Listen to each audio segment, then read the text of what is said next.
Experience the world's most legendary racing events with iRacing. iRacing special events allow any member to compete in full-length multiplayer races based on some of the biggest events in motorsports all year round. Compete in virtual endurance races, such as the Daytona 24, Spa 24, and the Nürburgring 24 Hours. Take on some of the toughest races on the NASCAR schedule, such as the Daytona 500. We have events from disciplines all across the racing world, from the Indianapolis 500 to the Chili Bowl, from the Bathurst 1000 to the Crandon Championship. Our endurance special events utilize iRacing's team feature, where members can sign up and race together on their own team, swapping drivers throughout the race. Other events utilize iRacing Super Sessions, where you're not only racing against those on track, but against every driver taking part. And as every race progresses, watch and feel the track change with progressive time of day, dynamic weather and rain, and dynamic track debris and surface changes. Take on your favorite discipline or try a brand new racing challenge with our biggest races of the year, the iRacing Special Events. Learn more at iracing.com/special-events.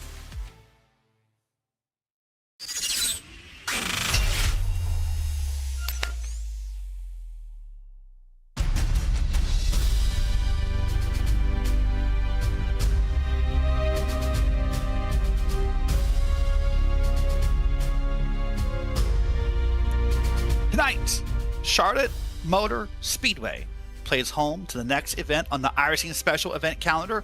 Welcome in to the World 600 here on the iRacing Esports Network. Welcome into tonight's coverage here across the iRacing Esports channels and the RaceSpotTV channels as well. I am Derek Watson, sitting next to Ron Mons, and Ron, here we are. It's the longest oval event of the year. The World 600 is upon us. That it is one of the more challenging races on the special event calendar. It may not be the longest in time, and it may not be the longest when it comes to distance on the NASCAR calendar, though. It is a remnant of an era gone by. Back in the 60s when this event was first held, it was an endurance race. It still is to this very day. Drivers through the decades, legends through the decades have been made here around this racetrack. Drivers have been tested through the centuries as well. It is going to be a heck of a lot of fun. I'm really excited to see what this special event has in store. We've had some killer races over the past couple of years, and I'm sure tonight is going to be no different.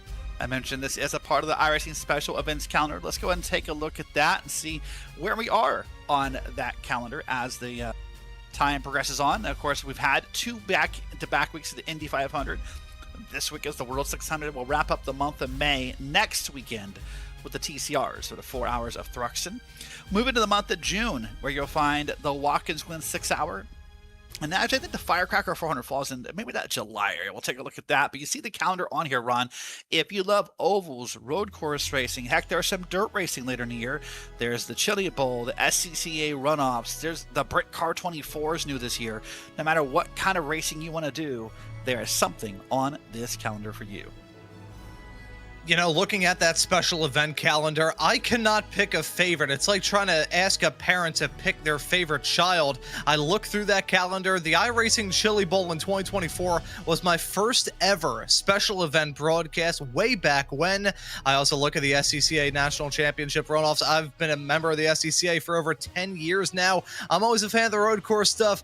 I've been able to do some amazing action here on the special events, but here at the World 600, just the shadow events to the Indy 500 as well. We've had a lot of good racing here in the month of May for the special events, and this is going to be definitely a unique challenge and a lot different compared to the races at Indy. Yeah, and the race format is very unique in itself. 400 miles, or 600 miles, 400 laps here. We'll have we'll have 37 cars. I feel pretty confident in saying that. 13 sets of tires on this car, 12 plus the one you start with. We think the max fuel run is about 60 to 62 laps. So we're thinking we'll need about 6 or 7 pit stops if it went green the whole way. They'll be qualifying here in the session. Of course, 4 course yellows and lucky dogs are on. This is a NASCAR series race, the World 600. 3 green white checkers are available to us. So Ron, very quintessential NASCAR. The World 600, of course, running this weekend in real life. And we and iRacing get our chance to do it this weekend. And listen, if you want to do this event, by the way, we're not done. There is still 2 more tomorrow and 2 more on Sunday. You can still win this marquee event.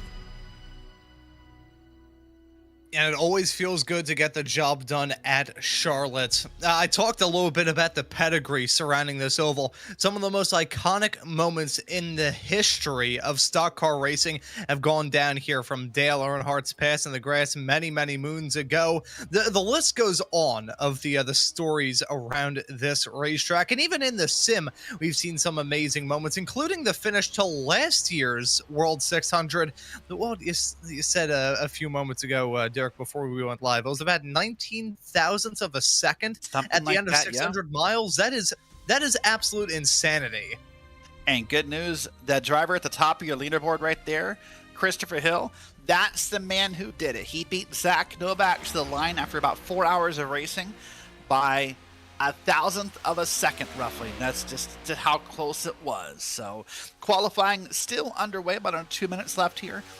See, about 12 names have qualified on the list so far. Here's Daniel Nanny, United States native, in a number 10 car. He's up at the top of the track here, Ron, and it's almost pulling a Larson line.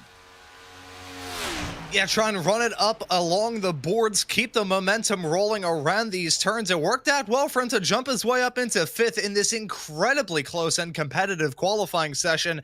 88 thousandths off of Wyatt Tinsley's pole speed at the current moment.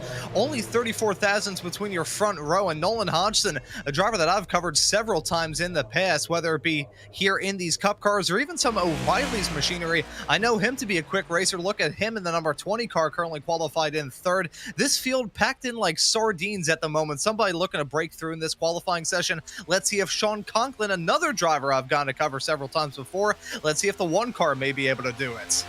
Yeah, Conklin's come around in the 1 car. Means he is the top I-rated car in the field. And strength of field, he was over 6,000 tonight, Ron. So this is going to be a wild ride all night long. Conklin comes across at the line here. We'll see if we get a time on it. That may have been his lap based upon that time right there. I hope it was. So he'll come around, he'll rip the top. You know, when you mention that whole rip at the top to gain momentum, it feels like they're qualifying in a super speedway. Yeah, I know it does. You got to keep that momentum rocking and rolling here at Charlotte. You know, you think of intermediate tracks and so-called cookie cutters. Well, this racetrack was the template for it. This was the original. This was the genesis of tracks like Atlanta, tracks like Texas, many others that have taken it before. Sean Conklin just jumped up to the pole there, able to beat Wyatt Tinsley. We'll have to see if anybody else may be able to set in some good lap times. Dylan Basin just did it there, jumps his way up into 6th, but Conklin grabbing the pole in the dying breath of this session. He'll get the job done. That's Conklin starting this race from the front. There you go. And qualifying is completed. That 2 minutes went by very fast. Now it's time to take a look at your starting grid for the World 600. We'll do them in 12. So I'll start off with Sean Conklin up on the pole at 28.631 next to Wyatt Tinsley. About 100,000 of a second back. Christopher Hill, last year's winner, is back in P3 with Nolan Hodgson back in P4. Finnegan Myers and Dylan Bazin round out your top 6. Going back in the 7th, you'll find Daniel Nanny with Matthew J. O'Brien back in P8 in the M&M's machine. The junior Bobarima is back in P9 with Ricky Heinen back in P10. P11, you'll find Seth the Merchant in that number 2 car. He is with Matt Press back in P12. Ron? And then looking from here, yeah, sorry, it caught me at the wrong time, taking a sip of water. Evan Say will start this race from P13, lucky spot P13. Octavio Rondaletto will start this race alongside him in 14th place. Paul Hill will be in 15th. Next to him will be Gabriel Pellegrino. It's Keegan Sobillo starting this race in 17th, next to Charles Wimbley there in P18. Andrew Navarro will be in 19th. Matt Latterer will start this race in 20th. Yuma Yao from Japan will be in 21st. Dylan Cardenas will be in 22nd. Ryan Dochette will be in 23rd with Joseph Galata running at your top 24. Moving back to P25, you'll find the pro driver Malik Ray next to Landon Kimmett in the 17 car. P27 is the 19 car, Joshua Lim next to Brandon Schmidt back there in P28. P29 is Brad M. Newman with that awkward colored car next to Abraham there in P30. Graham Boland's back in P31 with Jacob Brower back in P32. Maggie McGuire, the Boston native, in P33 with the 33 car, is next to Thomas Darius back in P34. Johnny Dressler, the United States native, is P35, and then Jose Solis Jr. is back in P36. And that is the look top to bottom at tonight's World 600 starting grid. All right, Ron. Everyone's taking their last big breath here. It sounds like a lot, and it is. 400 laps, 600 miles. How do you manage this? See, I would say, considering this is an endurance race in the NASCAR world, these drivers should probably handle it how the usual endurance races go in the special events on the road side of things. Set little benchmarks, set little milestones. Thankfully for these drivers, they have the stages to break up the action. 100, 100, 100, 100.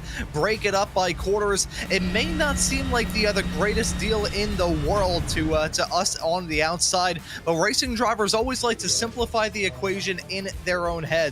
If they can break it up just segment by segment, that'll make it a lot easier to digest. It's like having a big old feast sat right in front of you at the dinner table. You're not going to eat it all in one big foul swoop. You need to nibble at it over time.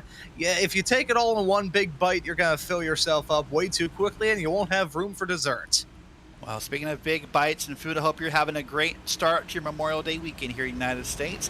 Whether you're watching on Twitch, YouTube, Facebook, or having a watch party with friends, it is time to start the longest NASCAR race of the year. Happy along for the ride, Derek Watson, Ron Mons, Ramiro Cisneros pushing the buttons. Let's get ready to go racing from the home of NASCAR at Charlotte Motor Speedway.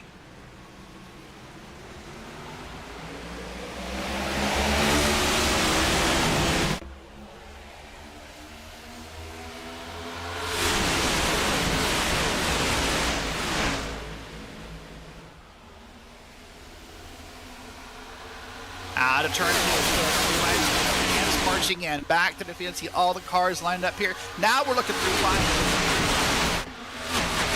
Yeah, drivers already deciding to squabble up at the start of this race, but right now for your pole man, Sean Conklin, he's going to come around to lead the first lap, and it's still a little bit of anarchy behind. Drivers formation flying, trying to get the moves done, making the hay while the sun is still shining, as we see a black flag and a penalty as well for Wyatt Tinsley. That's going to gut the driver of the number 4 race before it even got started. Well, good news for him. It's an endurance race, so he'll have time to serve that and maybe make it back. We'll find out here. But up front, it's Conklin and Hill. They're just about a 0.2 of a second apart right now, according to the timing tower. Hill is alert and aware and keeping honest as the race goes on. There's your black flag being served. It is that driver you talked about, Wyatt Tinsley, in that black car, the number 4, all the way down that very slow crawl across pit road.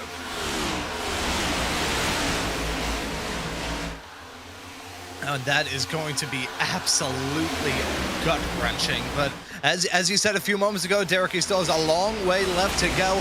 Can't get too down in the dumps about a penalty in the first 4 laps of a 400-lap long race. Although, if you want to be a mathematician about it, you could say, oh, we're already this far down, we're 100th of the way into this race, it's going to suck. No, you've still got a long way left to go. Can't be down the dumps quite yet. You see on your screen there, 2 wide racing between the 29 and the 10. That's the battle for P7, 8, 9 on back on your screen here. That is the number 12 car, Seth Merchant, working his way through. 2 car parts, Seth the Merchant working his way through. He's now to the bottom in front of Daniel Nanny as he came out of turn number 4. And riding on board with the driver of the 10, looking at that roller coaster ride, heading around this racetrack and looking at the rush hour traffic, not only in front, but looking at that mirror, you can see it right behind. It looks like formation flying, as I said a bit earlier on. Drivers still going side by side, trying to get these moves done early. Is when these drivers feel freshest. It's when they feel the bravest as well. As look at Tyler Lateral trying to get a move done there in the number 6 car. He's currently holding on to the final spot inside the top 10, looking for a little more. For a little more, everyone indeed here. Starting to single file to pull it out a little bit here. Being mentioned right now, tires are just up to speed. The track is pretty new, and everyone's trying to find a way. Speaking of finding a way, that 6 car in the back of your screen, Tyler Detrell, already up 10 spots on the day run. And that's a fantastic charge at the start of this race. Gotta imagine they're feeling good in the short run. Gotta wonder, though, whether or not they're gonna be feeling the pain a bit later on here in this event.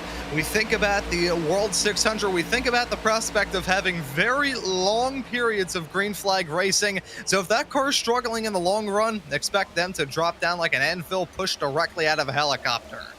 Yeah, we'll see what happens there. Now, looking back a little deeper in the field here, we see the 21 car and the 9 car racing side by side here. And that's going to be Paul Hill in the 21 and Octavio Rondaletto in the 9. They're side by side here up through this quad leg here, this dog leg oval.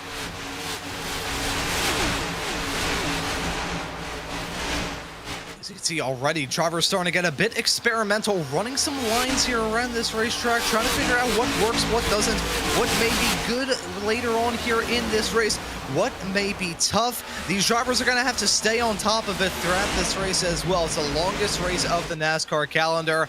You are going to see this racetrack be completely different at the start like it is right now. At the end, going to be completely unrecognizable. The only thing you'll be able to tell apart is just some of the painted lines around this racetrack, the designs on the walls, and that is it. This racetrack going to be totally different as we're already fanning out to 3 wide racing, heading off through 1 and 2. We got it back to 2 wide racing out of the corner. And someone went ahead and gone on by. But you're right, this is the racetrack that's going to change throughout the night. Right now, it's bright, it's sunny, it's daytime. I'd say about the 2.5 hour mark, the lights are going to come on. The temps are going to cool off. The grip's going to come in. It'll be a much different racetrack. And this is an open setup race, Ron. These drivers have a chance every pit stop to make some changes to these cars to help fight those conditions. And as much as I just said that these drivers will have to stay on top of it, trying to change their driving style, they will have to be on top of it when it comes to just changing their cars as well. That is a brilliant point that you bring up there, Derek. From my own experience, having been a driver in karts for many, many moons, where the setup is so dependent, trying to get tenths or thousandths of a second between you and your competitors, you always have to try and find those little margins. And for drivers that can nail the setup throughout the race, they could be golden. As we right now look at Junseo Lim in the number 19 machine there, of course, rocking the Kyle Busch tribute scheme. We heard the tragic news just 24 hours ago on the passing of Kyle Busch. Many of the drivers out here racing for Rowdy, pushing for Busch right now, trying to get a race win here, and we all know who would probably be in honor of. Everybody wants to get that win, and we all know who they're trying to win it for. Been a heavy weekend. We'll talk about that in just a moment here. But right now on lap 12, we're pushing along, and we're, again, mostly single file here. Ron, you see some cars kind of up and down the track. Well, this is single file. It's not a single group racetrack. It's a racetrack that you can see here. Drivers are trying to find more grip, more speed, and more anything up and down this track. While we might be single file down the straightaways, through the corners, we're fanning out pretty wide. Yeah, no, Charlotte is one of those tracks that has aged like a fine wine as time has come along. I looked at some of the other footage just a couple of weeks ago. I believe there's a karting event that was going on down there in the infield off through 3 and 4, and somebody was filming the way the banking looks. You can see it's all cracked up. It is a really old surface, but that's good for us race fans. We always enjoy that Mid-Atlantic region. Really good for ovals. We think, of course, about the aging that the new version of Atlanta has undergone over the past couple of years. That racetrack's starting to age like a fine wine, just like Charlotte has done over the past couple of decades.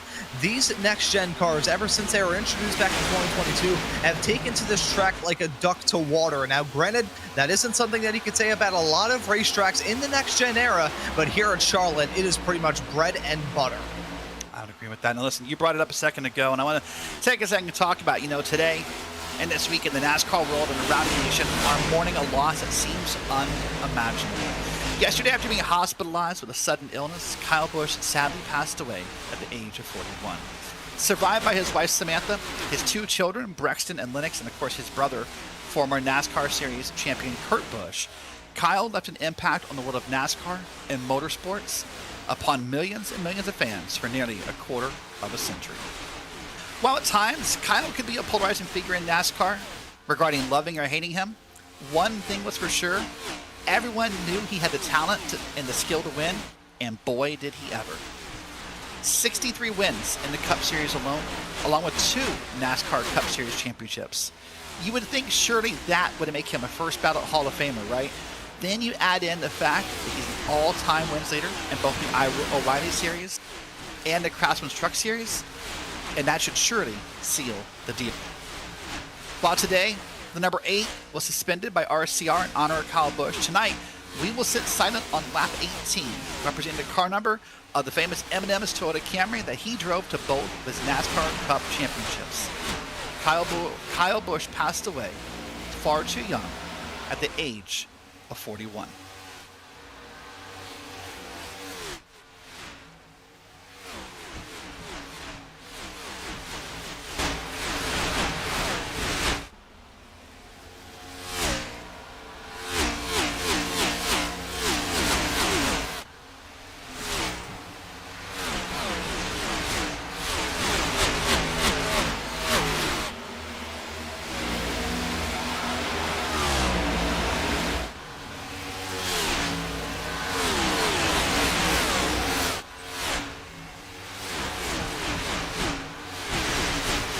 Ron, it seems fitting that we race this race tonight because this is a race that Kyle won back in, man, I started saying not too long ago, but it has been too long ago. Been about, I think, 7 or 8 years since Kyle won the World 600 in real life NASCAR and sort of just notched off another win off of those 63. But it's fitting these guys, and you said some of them are racing for Rowdy. I've seen that hashtag go by in the YouTube and Twitch chat. There's been all kinds of just comments, memories, love shared, and I'm sure it'll be happening throughout the night across our social media platforms. And just last night, kind of compacting my thoughts on it all of what has been a pretty tragic month of May, just period in the world of motorsports. As we started off the month with the loss of Alex Zanardi, the past IndyCar champion, of course, a star in American automobile racing throughout most of the 90s, as well as being an inspiration for many globally after a pretty severe injury where he lost both of his legs in 2001. Just kind of reflecting on the tragic news that we have been unfortunately hit with just over the past couple of months in the racing world as well, including the loss of Greg Biffle at the start of this year. A statement that always rung true to me is a comment and a quote from Ernest Hemingway saying, "Every man has 2 deaths, when he's buried in the ground and the last time someone says his name." In some ways, men can be immortal, and I think Kyle Busch will be one. He'll be talked about for as long as stock car racing is still around here in the globe. He is, at such a young age as well, cemented himself as a legend of motorsports. And as somebody who, in all transparency, folks, didn't really like him behind the wheel as he got into the world of NASCAR, his presence is going to be sorely missed in the NASCAR world, and certainly a somber weekend down in Charlotte. And just in the world of motorsports, period, it was just devastating news to hear that about 24 hours ago. But we race in his memory, and we've got a pretty darn good race. That's the best tribute we can give, have an exciting race to honor such an amazing driver, an amazing person as well. And of course, an amazing tribute today by NASCAR with qualifying rained out for the 600 this weekend. NASCAR, I saw somewhere, was going to make Kyle the honorary pole sitter to the race on Sunday. So that's a classy move and a great tribute as well. Well, back to the track here. Evan Say is up 2 spots to be sitting up here in P11, racing side by side here with Finnegan, Meyer, Seth Merchant, and others here. And that's the beauty of what we do in iRacing. We have eNASCAR, Coca-Cola iRacing Series drivers in here. We have drivers maybe been doing their Spurs special event in here. If you have the iRating to be in this event, as we're 3 wide right here, you can be in here racing with the pros, rubbing elbows, just like that. Yeah, and these drivers giving us one heck of a battle right now. This is just outside of the top 10. You can see the number 9 involved in there, as he was kind of the Pied Piper of this little pack as the drivers start to squabble up. The other 10 of Seth DeMerchant got a fantastic view of that battle in his rear view mirror, and also got a view of this fight going on a little bit farther up the road. That's Joseph Galata and Ricky Heinen that are battling right now. That's for 7th and 8th on the road right now. Although he said a few moments ago there, Derek, that these drivers were starting to get a bit single file, and we weren't seeing as much side-by-side racing as we saw towards the beginning. Good point that he raised at the time. These drivers are all running various different lines. I don't think you could get two drivers out there on the racetrack that are running exactly the same tire tracks. No, definitely not, especially through the corners. You're going to find them just kind of off kilter. And right here, look good. There's Dylan Basing going to the bottom in P6. He's trying to run down Graham Bolin up in P5. There's different lines being run here. There's maybe trying to find some clean air, maybe trying to find some grip or what have you. But lots going on at the moment. Yeah, a lot up in the air as we're already past the first quarter of the first quarter here of this race. You know how I said that drivers like to simplify things? Even us as broadcasters, we usually like to simplify that. I see 25 laps and thinking, oh yeah, 25 laps already through the first quarter of the first 100 laps, and then I realize that we're breaking it up. Will that be a 16th of this race completed so far? Commentator Matt, that's tonight, huh? Yeah, see, the way that I like to think about it, it's like an old, back when we were all in school, it's like an old pizza day, whenever you get like a very thin sliver of pizza on those glorious days back in school, a 16th of the slice of the pie. So, hey, we've already had one slice of whimsical pizza. Let's see what the other 15 have in store. You know, it's funny you bring it up, though, Ryan, because I think as a driver, that's what drivers do in their head sometimes as well to help cope with these long races. That you do find some kind of markers in your head, and you start counting them off, whether it be quarters or halves or 10% maybe. We're not too far from, you know, being 10% done if we can get to lap 40 here. As we're watching an amazing battle for P4. This is Graham Bolin, Nolan Hodgson's up there, Joseph Collada's back in P6. That purple car of Graham Bolin's under attack here, but as a driver, they also like to break this down sometimes and kind of help keep things kind of live, or feel like you're meeting your goals, right? You do small incremental goals to help you get there. So we're almost 10% done. That's what some of these drivers may be thinking.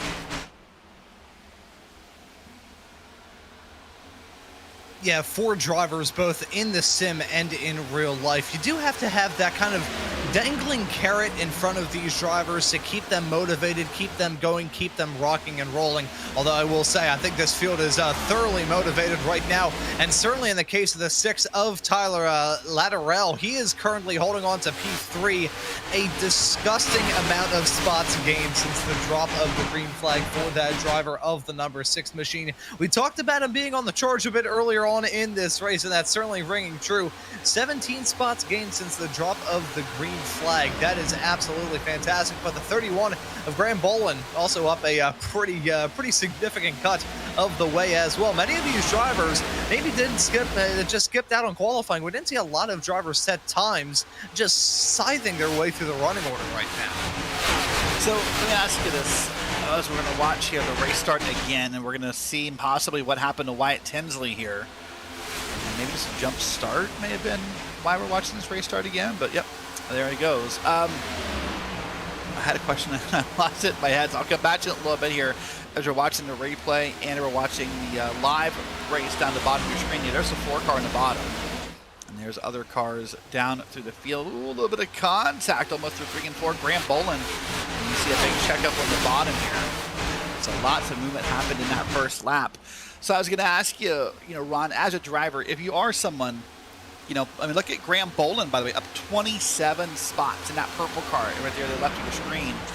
The question I have, though, is when you do that as a driver, are you concerned, right? Are you concerned maybe you burn up your stuff? Are you concerned that you kind of need a caution soon to kind of, equalize this field so you can get new tires? I would think if you're up 27 spots, you had to have burned something up. I think it really just depends. It's a driver by driver sort of deal. If you are locked in enough, you will ignore everything going on around you. I know whenever I'm trying to get work done at my desk, if I am locked in enough, I will be able to go like a full 8 to 9 hours without needing to use the restroom. Now, maybe that's down to the fact that I'm just very poorly hydrated. That could be it as well. But if you're locked in enough, you can pretty much ignore a building being lit on fire right around you. There's a lot that you could just completely ignore if you are focusing on the task at hand enough. And so in the case of those drivers that were able to get some moves done, now there's no denying that their tires are probably worn down to the canvas, or will be very, very soon. If they're so focused on the drivers that they're running around, they may not even know until it's too late. Yeah, when they start to fall back through the field, maybe when that finally happens. So.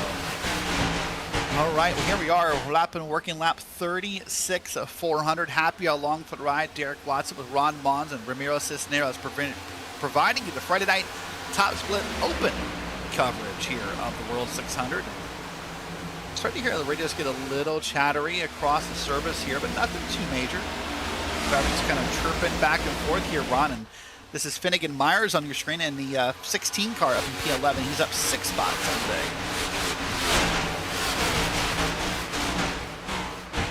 Yeah, and so while some drivers that we have talked about have been on an upward swing, other drivers have started to fall back a bit.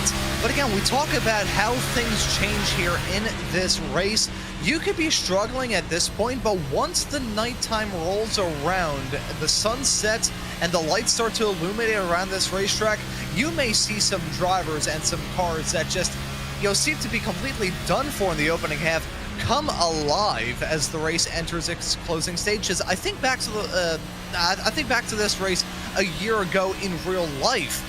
Nobody was really talking about Ross Chastain in the early stages. It was all the William Byron show. And then as time rolled along, Chastain's number 1 car began to heat up in the night, and he was able to get that race win when it was all said and done. It doesn't matter what you do in the opening stages. You just have to be there at the end. It is a commentator trope. We say it so many times. I think we should be paying royalties to the breeder that raised the dead horse that we keep on beating this point in about. But you've got to be there at the very end. So don't get your head hung too low about some performance struggles going on right now. We're not even a 10th of the way through this thing. No, we still got plenty of time, just about at the 10% mark of the race here. It's Sean Conklin, Christopher Hill, Tyler Latterell, Graham Bolin, and Joseph Galata, your top 5. And other than Sean Conklin, remember he started on pole and he's led every lap so far. There's been movement up and down the field. Hill's up 1 spot. Latterell's up 17, Bolin's up 27. Heck, Joseph Galata's up 19. So there's been some fast chargers here across the field here in the World 600. And of course, with that has to come a few people maybe are down. Matthew O'Brien's down 16. That's a big one. Matt Press is down 17. Daniel Nanny, we saw earlier, is down 20 plus 23 positions to be exact here. So it's a lot of drivers here who I think we're seeing the difference of short run, long run. And if this stays green run, I think they're all going to meet somewhere in the middle eventually.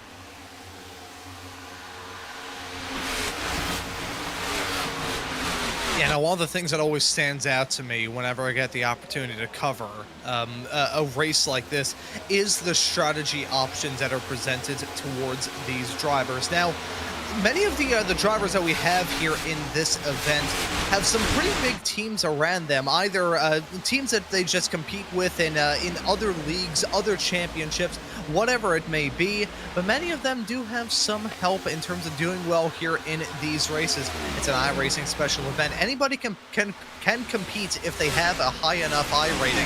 However, many of these drivers that have the resources, they're going to try and use it. They're going to try and put their best foot forward and have a lot of people working behind the scenes to try and crunch the numbers and run it as well as they can throughout this race. So when we get lost up in the strategy discussion, that's when it gets taken out of the driver's hands just a little bit, and it starts to kind of go into slightly murky territory of people that we cannot see, people that we cannot hear.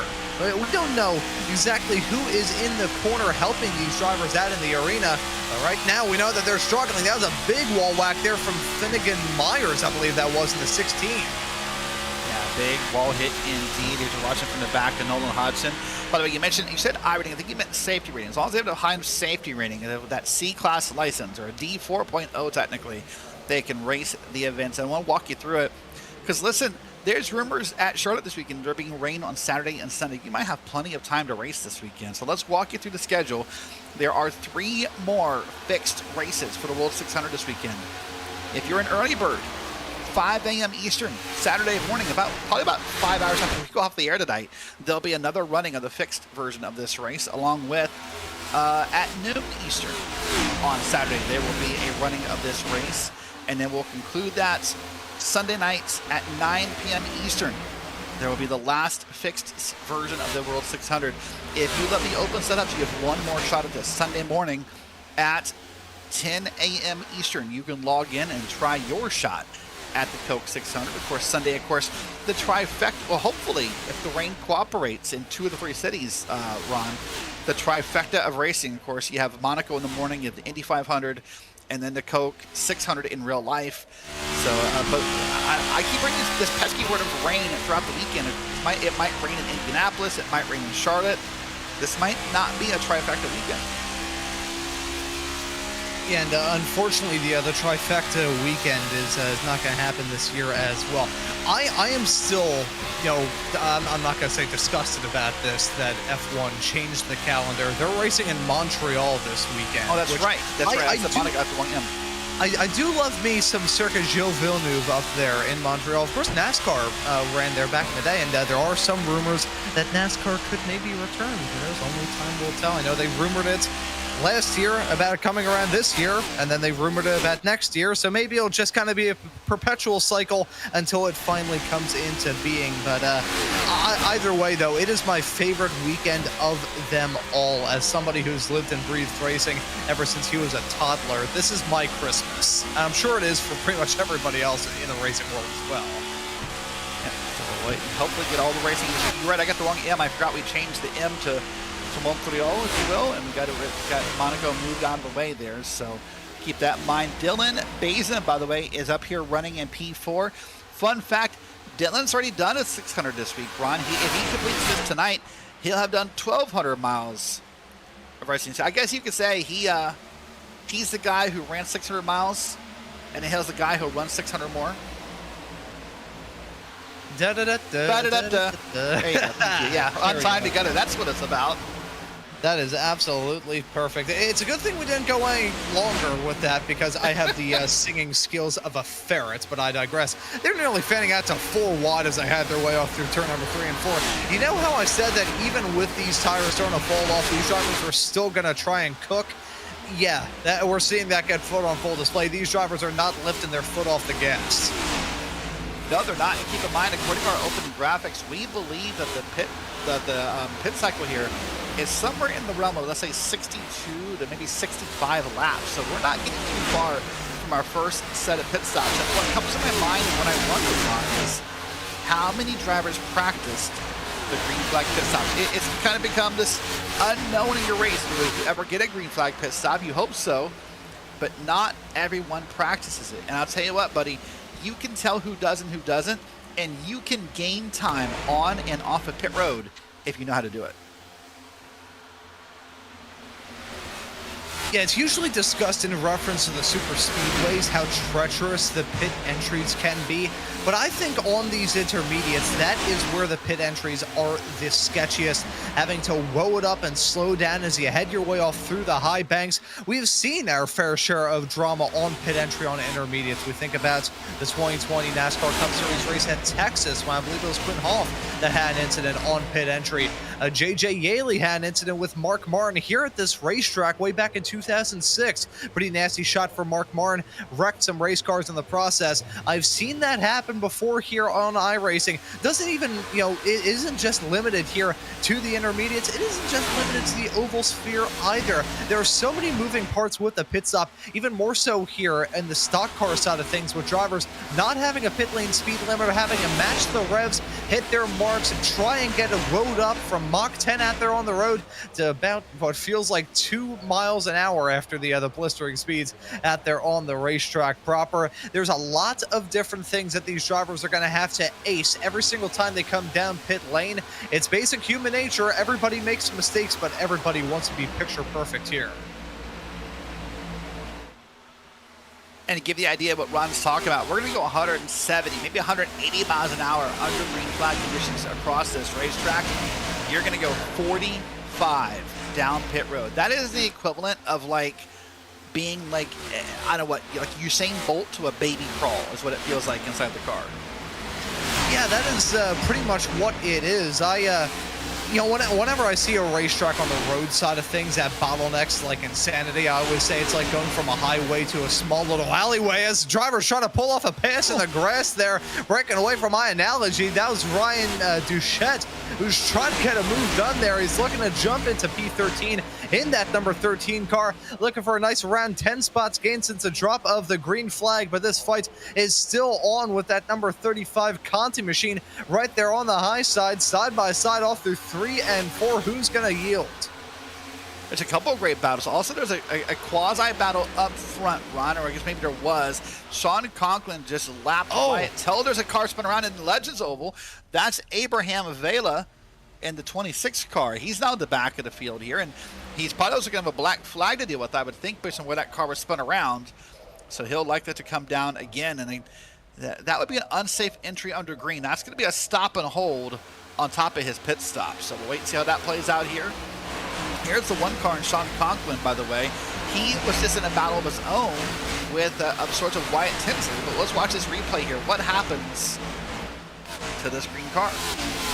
Yeah, it was just there in the back, a shot as he headed his way out of turn number 4, and he's going to tag the inside barrier there as well. You don't think that would be a significant damage, but looking at the car afterwards, you can see it there. Looks like he slammed directly into a fire hydrant. The front end of that car is dented in quite severely, pretty much just forms a W shape with that front bumper. Now, I'm not sure how badly that car was handling beforehand, but I can imagine it'll feel like what that car is feeling like right now might make the previous struggles seem like the car was factory fresh. Again, of course, that penalty won't help anything either. But up front here, this is the battle for the lead on lap 58. Let's watch Abraham Vela one more time. He's just going to lose it all on his own. Maybe got a little pedal happy, just kind of lost it. And what I noticed in his replay, Ron, and I would get your perspective as a driver, these wheels never stop spinning. I thought in my head, had he stopped gassing up the car, he probably could have kept it off at pit road and avoided that penalty. Wasn't going to avoid maybe hitting the wall, but maybe could have avoided the penalty after. But up front, again, this is the battle for the lead. Conklin and Hill. That margin right there, that is the margin we finished. That's more than the margin we finished the race with last year. Cut that in about 1/10 of that margin. That's how little Hill won by last year. He's about to take the lead. And so for the first time here in this race, Sean Conklin really feeling under pressure. The 5 of Christopher Hill trying to get this move done side by side as they headed their way off through 1 and 2. Conklin still ripping it up on that high side. Right underneath him, that's Christopher Hill still keeping him honest. One of these drivers is going to have to yield because side-by-side racing for an extended period of time here at Charlotte is just the equivalent of drivers tying an anchor around their ankle. Who's going to have to back out of this first before the likes of Tyler Latterell and Dylan Basin catch up? Seeing the number 26 of Abraham Vela come down pit lane to serve. Again, some damage repaired there as the 5 still not able to clear the 1. That's going to be the penalty right now for Abraham Vela, this 40-second penalty plus his pit stop. So it's going to be a moment before he's even able to do much more. But let's see how long he is in the pit box here. They're still side by side for the lead, and Christopher Hill will lead a lap. That will be maybe the first or second lap that Sean Conklin has not led of the first 60 laps here. And I want to remind you again, the pit window is open the next few laps here. Let's see who comes down pit road and win as we just get him cutting off the nose of Sean Conklin. And this is getting real dicey at the moment. I'm liking this racing. It's pretty exciting. And Sean Conklin, again, feeling more pressure now than he has done ever since we grabbed the green flag. He grabbed that pole right in the final few moments of that qualifying session. And in the early stages, I wouldn't say that he was checked out, but he just kept the competition far enough away whereby he can kind of play with them a little bit. He can relax. He can have a good time.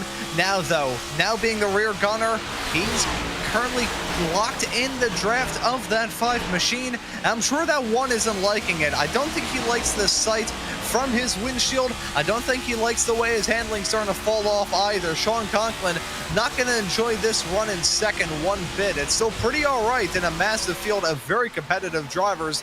But I know the competitor that Sean Conklin is, he's a very fast racer. He's proven that so far here tonight. You know that he wants that race lead once more, and he's going to stop at no end to get it again. We had the car on the bottom screen of Tyler Terrell because the radio had tripped up a little bit, and I had thought that meant the trail was coming down pit road, but he did not do it the last time. He does not do it this time. So every driver is trying to map this out and make it last as long as possible. And Ron, the reason why you do that is you're hoping that all these laps you run now affects your pit strategy later. As we now see that there's Johnny Dressler down pit road. This will be the first car to pit under green that I think was scheduled. And there comes a call from Sean Compton. He's pitting this time, so the pit window is officially open. And so now the pit stops begin. You brought up a fantastic point, though, Derek, as we see the drivers file in, including the number 20 of Nolan Hodgson trying to drop the anchors to get slowed up in time. Oh, as that's a driver slideways heading off through turn number 4. Somehow avoided the barrier. That was Caution. Ronaldo.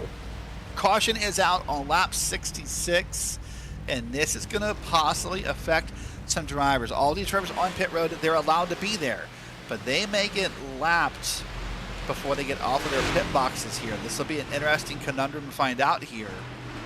What's going to happen? Who gets lapped? Who doesn't? We'll find out in just a moment once we find the source of her caution here at the World 600. Well, Ron, we went commentator math. Let's just say, I don't know, 17.5% of this race before the first caution came out.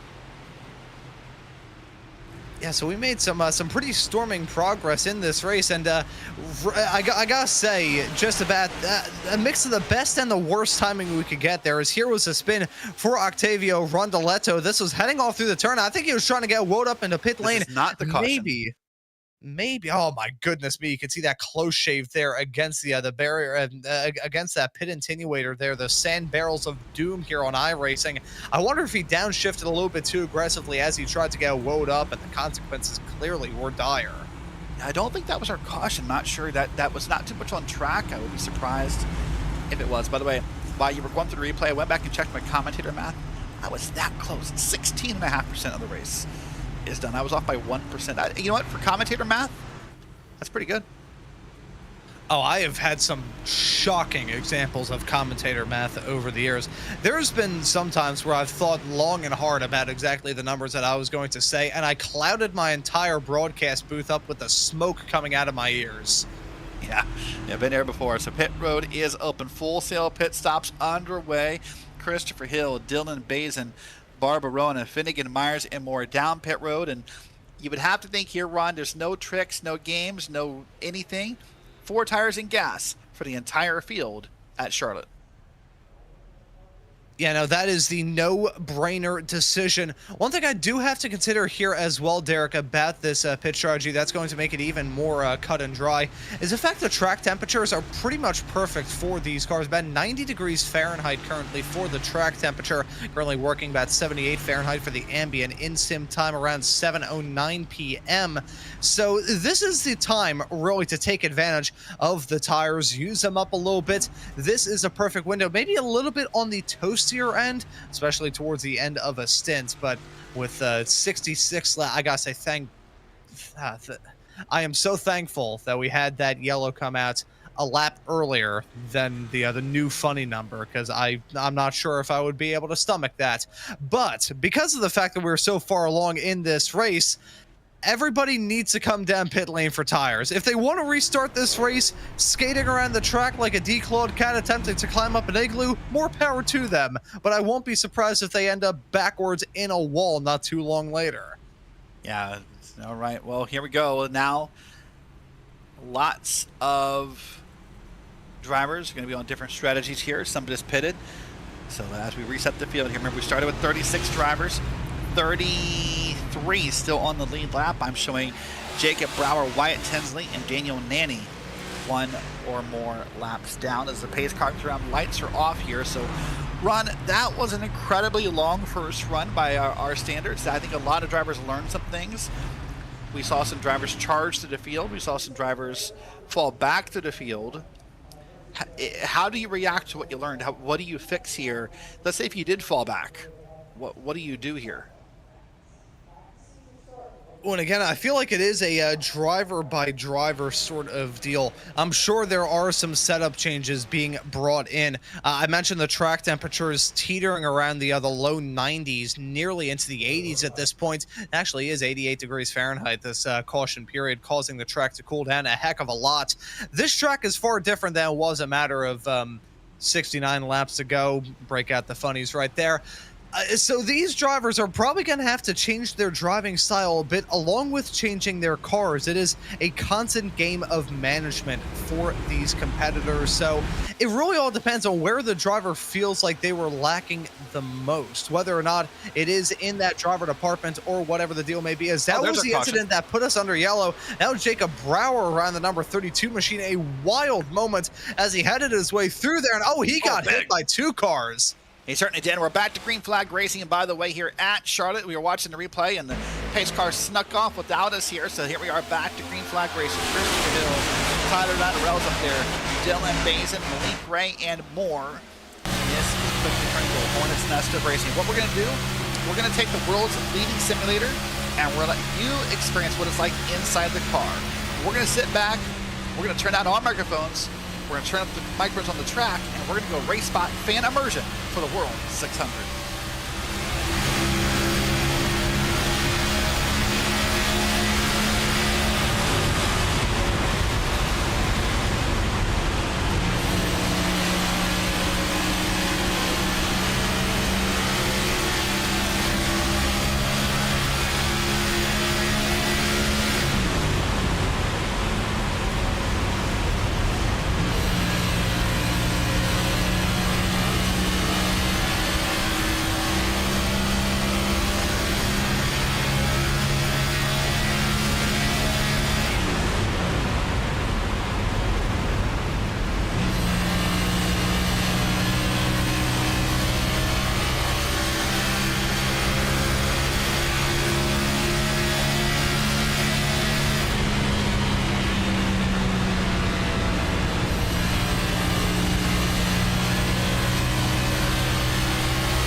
Was Racespot fan immersion here on the iRacing Esports Network. Derek Watson, Ron Mons with Ramiro Cisneros pushing the buttons, making us look and sound good down in that production booth. Ron, here we are.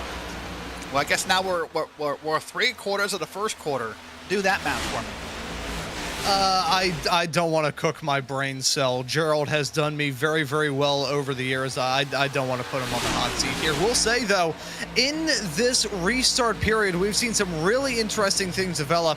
Not only do we have a battle for your race lead between the 5 of Christopher Hill and the 6 of Tyler Latterell, we also, as we were running on board with that driver, the number 15 of Malik Ray, I heard some clutching and coasting, some pretty heavy fuel saving. You talked about these drivers trying to make inroads every single stint, so can snowball throughout this race, and come time for the end, they could be on easy street. We're seeing that get put on full display.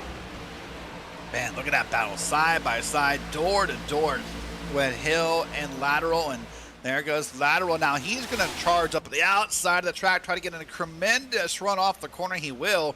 Hill's going to try and give him a little dirty arrow in the back quarter panel as much as he can.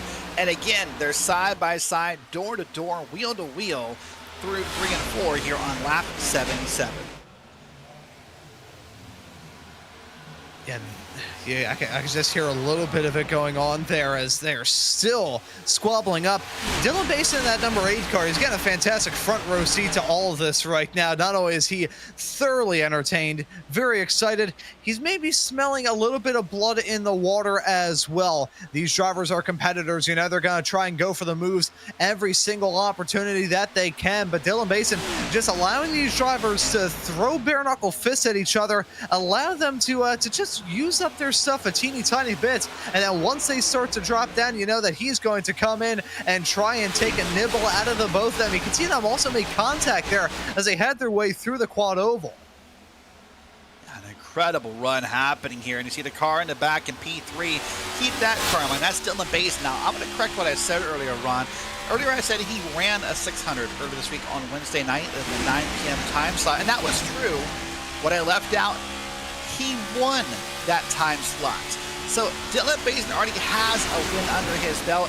He wants a second one. He wants to win 1,200 miles if he can this week. And heck, remember, there's more times he may run it more than twice. Who knows? And I talked about Dylan Basin being a competitor that I have covered before here on the iRacing platform. It's in a series that runs, you know, full-length NASCAR Cup Series events, so he's probably going to be running another World 600 in just about 24 hours time. Not a part of the special event calendar, part of a league race calendar where he's been a pretty consistent driver in that series as well. So Dylan Basin at the moment getting some good laps right now. Maybe he's trying to set a record for the most amount of laps done at Charlotte in a single iRacing week. That would certainly be a record, because that man is going to know Charlotte like the back of his hand, probably more than a Charlotte travel advisor would. So I'd say it almost feels like he's going to pull the double, doesn't it? Of course, we don't have the double set up in iRacing on the same weekend, but it wouldn't feel like pulling the double, I guess. You know, he's going to get out and do a 600 and do it again. It's about as close as he's going to get. But boy, speaking of the word close, this battle for P1 is still close. It's lateral, it's hill, and they are close. Right now, they are less than a tenth of a second apart from one another from front to back. They're that putty close side to side. They are racing hard on lap 82.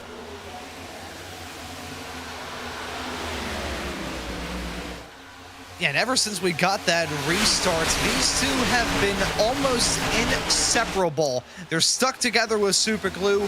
They seem to be running pretty strong as well, and neither of them are interested in backing out quite yet. We'll say, though, I am a bit surprised that Dylan Basin hasn't mounted at least a, glossary look at maybe applying some pressure to these drivers. He's just been there, lurking in their rearview mirrors, slightly ominously. It's just like seeing a shadowy windmill off into the distance. That's pretty much what we've got right now with that number 8 machine. He is looming ominously over those racers. We can call him the Scarecrow for top 2. Make contact, big time attitude.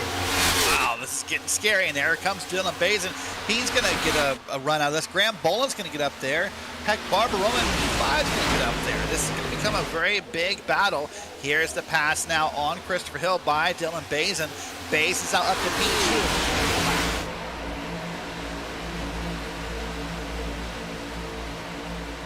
Yeah, I think that may have been the cold slap of reality for those top 2, specifically for Christopher Hill.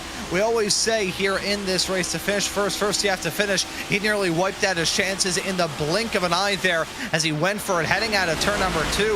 The thing is, this track, we've talked about it extensively throughout this broadcast. You can run a lot of different lines here, but you can't run different lines on the straightaway. So there is those merge points when everybody has to zipper in with each other. And whenever you're side by side through there, there's always a chance. There is a chance of contact being made. We saw that get put on full display with your, at one point, top 2 of the 6 of Lateral, who's still holding on to the race lead, and your 5 of Hill, who's now scrapping to just hold on to a podium spot.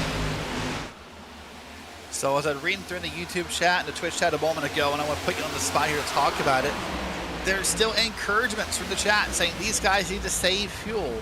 Ron, how do you race like this? How do you race door-to-door, side-to-side, wheel-to-wheel, and save fuel at the same time?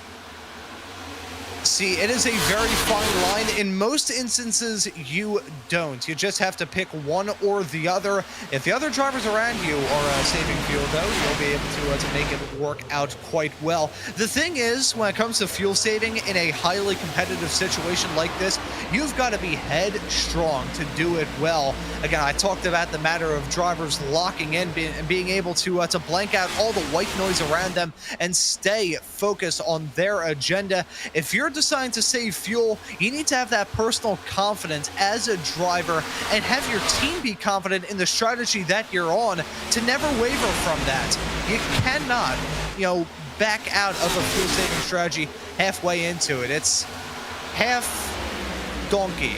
That's the way we can't say the actual word here, but you get the gist. That's pretty much what you've got to do here. You cannot half donkey a fuel saving strategy. I like the creativity there. But speaking of teams, I do want to bring up the team aspect. Yes, this is a single driver event in the World 600, but there are teams involved here. And inside the iRacing service, you can have spotters and crew teams helping you in the sim, maybe making those adjustments in the car, acting as a spotter and whatnot. There's a few drivers. Dylan Basin has Ken Byron up in the pit box in the spotter stand. Octavio Rondaletto has Ramiro Rodriguez in his spotter seat. Finnegan Myers has Chase Jordan. And those are the only three opting to use that live spotter feature. And I'll tell you, Rhonda, I'm a big fan of live spotter feature. I love spotting. There's nothing more comforting when you have a good friend you trust in your ears walking you through the race. It is just peak endurance racing in that moment. Yeah, no, there is that sense of comfort. You feel at ease having a real voice in your ear that can help coach you through a situation. Many of the drivers that you see either in the sim or especially in real life, a lot of them do have, either former drivers or friends, people that are close to them and know them as a human being, not just as a competitor, but as a human being, be able to work out well. As a little personal note here, right after I got out of the car, I had some pretty bad back disruptions towards the end. Decided to step away. Before I ended up selling my final carts, I would let my longtime rival and buddy, who I've known since I was about 12 years old, he would drive my carts. And I would always be able to coach him better than his own father for the simple sake that I knew him as a competitor. I knew how he ticked. We spend most of our teenage years playing mind games against each other to try and get the upper hand on each other. If you know how a person ticks, you can help them and you can hurt them. You can build them up and break them down. If you have a spotter that knows how to build you up and break you down, that is a fantastic thing to have here. It keeps you level, keeps you honest, it keeps you on your toes and keeps you down to earth here in this race where it's so easy to get lost in the sauce, for a lack of a better term, and lose sight of the matter and lose sight of the goal as a wreck nearly heading into one. That was some smoke up against the wall with that white M&M's machine with the blue and the red M&M's colored over, of course, Memorial Day here in the States. And that almost got built up and broke down in a matter of a couple laps there. As now we're watching Joseph Goleta. He's now back to I think 21 on the grid here. Is going back and forth here. Remember, he was well up in the field earlier, Ron, and right now after that pit stop was falling back a little bit here across the field. I want to note here we're just about 1/4 of the way. We can stop at the quarter. We're almost there to 1/4, almost a lap 100 or 400 here. Happier along for the rise. Goleta and the number 11 Wendy's machine almost got together. That was going to be a close ride right there. That was going to be Dylan Cardenas up top in the Wendy's right here. But look up ahead, man. Again, it's wrong to compare this to a super speedway, but with the way this traffic is kind of clumped together tonight, it kind of looks like it from his point of view. Like, what lane do you pick? I always say that super speedway style racing is a traffic jam. This isn't really a traffic jam. It's when you clear the traffic jam and everybody is, I would say, a little bit of stir craziness going on there. They're just a bit worried. They're always going to try and, overtake each other. They are sick of seeing the back end of the car that they have been behind for what feels like forever. So they're going to look to try and get the move done. That's pretty much what we've got here. These drivers, very easy to get a little bit frustrated behind a car. They're going to lunge it. They sense the opportunity to go for a move, and they're going to make it. For a racing driver, if you open up that window by a centimeter, they're going to want it fully open. They're going to try and fit it in. If you sense an opportunity as a racing driver, you're probably going to go for it. There's an Ayrton Senna quote that we could fill in here, and although that's probably used more often than not in the case of iRacing, for drivers who just absolutely send it with no regard for their competitors, there is some truth to the matter. Drivers are always going to try and sense the opportunity, and when they smell a drop of blood in an Olympic-sized swimming pool, they're going to know what they need to do. Yeah, and they're rolling here 3 wide again at Charlotte right here. This is Nolan Hodgson back at P22, and they get it. Oh, no, they don't get it worked out. There's contact, and we're off the wall. But I think we're okay for Nolan Hodgson. Saw that move live there. And, well, we're not okay because there was some comments made that I can't repeat across the iRacing Busch channel. Just a moment. And just kind of some conversation and justifications happening. Pretty common across the service. But I was going to say here, Ron, in the opening of the show, I called this the home of NASCAR. But in a lot of ways, if you're an iRacing oval driver, just kind of watch this wreck again, almost near wreck again. Watch the middle come up. That red and black car is going to come up. And there's your contact. They both hit the wall here. Didn't more sitting. But all is okay. I was going to say, this is kind of the home of iRacing in a way if you're an oval driver, Ron, because this really is almost like a day zero track on the oval side with the Ricky Street stocks and different cars available to you. Every member has access to this track, and I guarantee you, if you've gotten to the point where you belong in the Top Split broadcast for the World 600, you've turned a couple of laps at Charlotte. Yeah, probably have driven enough around this place to drive from the Earth to the moon, or at least make a pretty significant dent in the journey. You brought up a good point talking about the street stocks. People often forget about those street stock races here at Charlotte. That is some of the most fun I've ever had in the iRacing officials. That is an absolute hoot of a combination. But whether it be, certainly in the case of drivers on the oval side of things, even on the road side as well, when I first started getting into iRacing, I cut my teeth on the Charlotte Roval, what I still believe is an absolute stunner of a racetrack. Bit of a shame that NASCAR isn't going to be running around there anymore, although the novelty did wear off. Busch IMSA would race there, but that's besides the point. But Charlotte, I completely agree with you. It is one of those tracks up there with, you think of the likes of Summit Point, you think of Okayama in Japan. There are certain racetracks on iRacing that are really, for lack of any better terminology, like an iRacer starter pack. Yep. Watkins Glen comes on. That's now a free track on the service, by the way. Watkins Glen up there as well.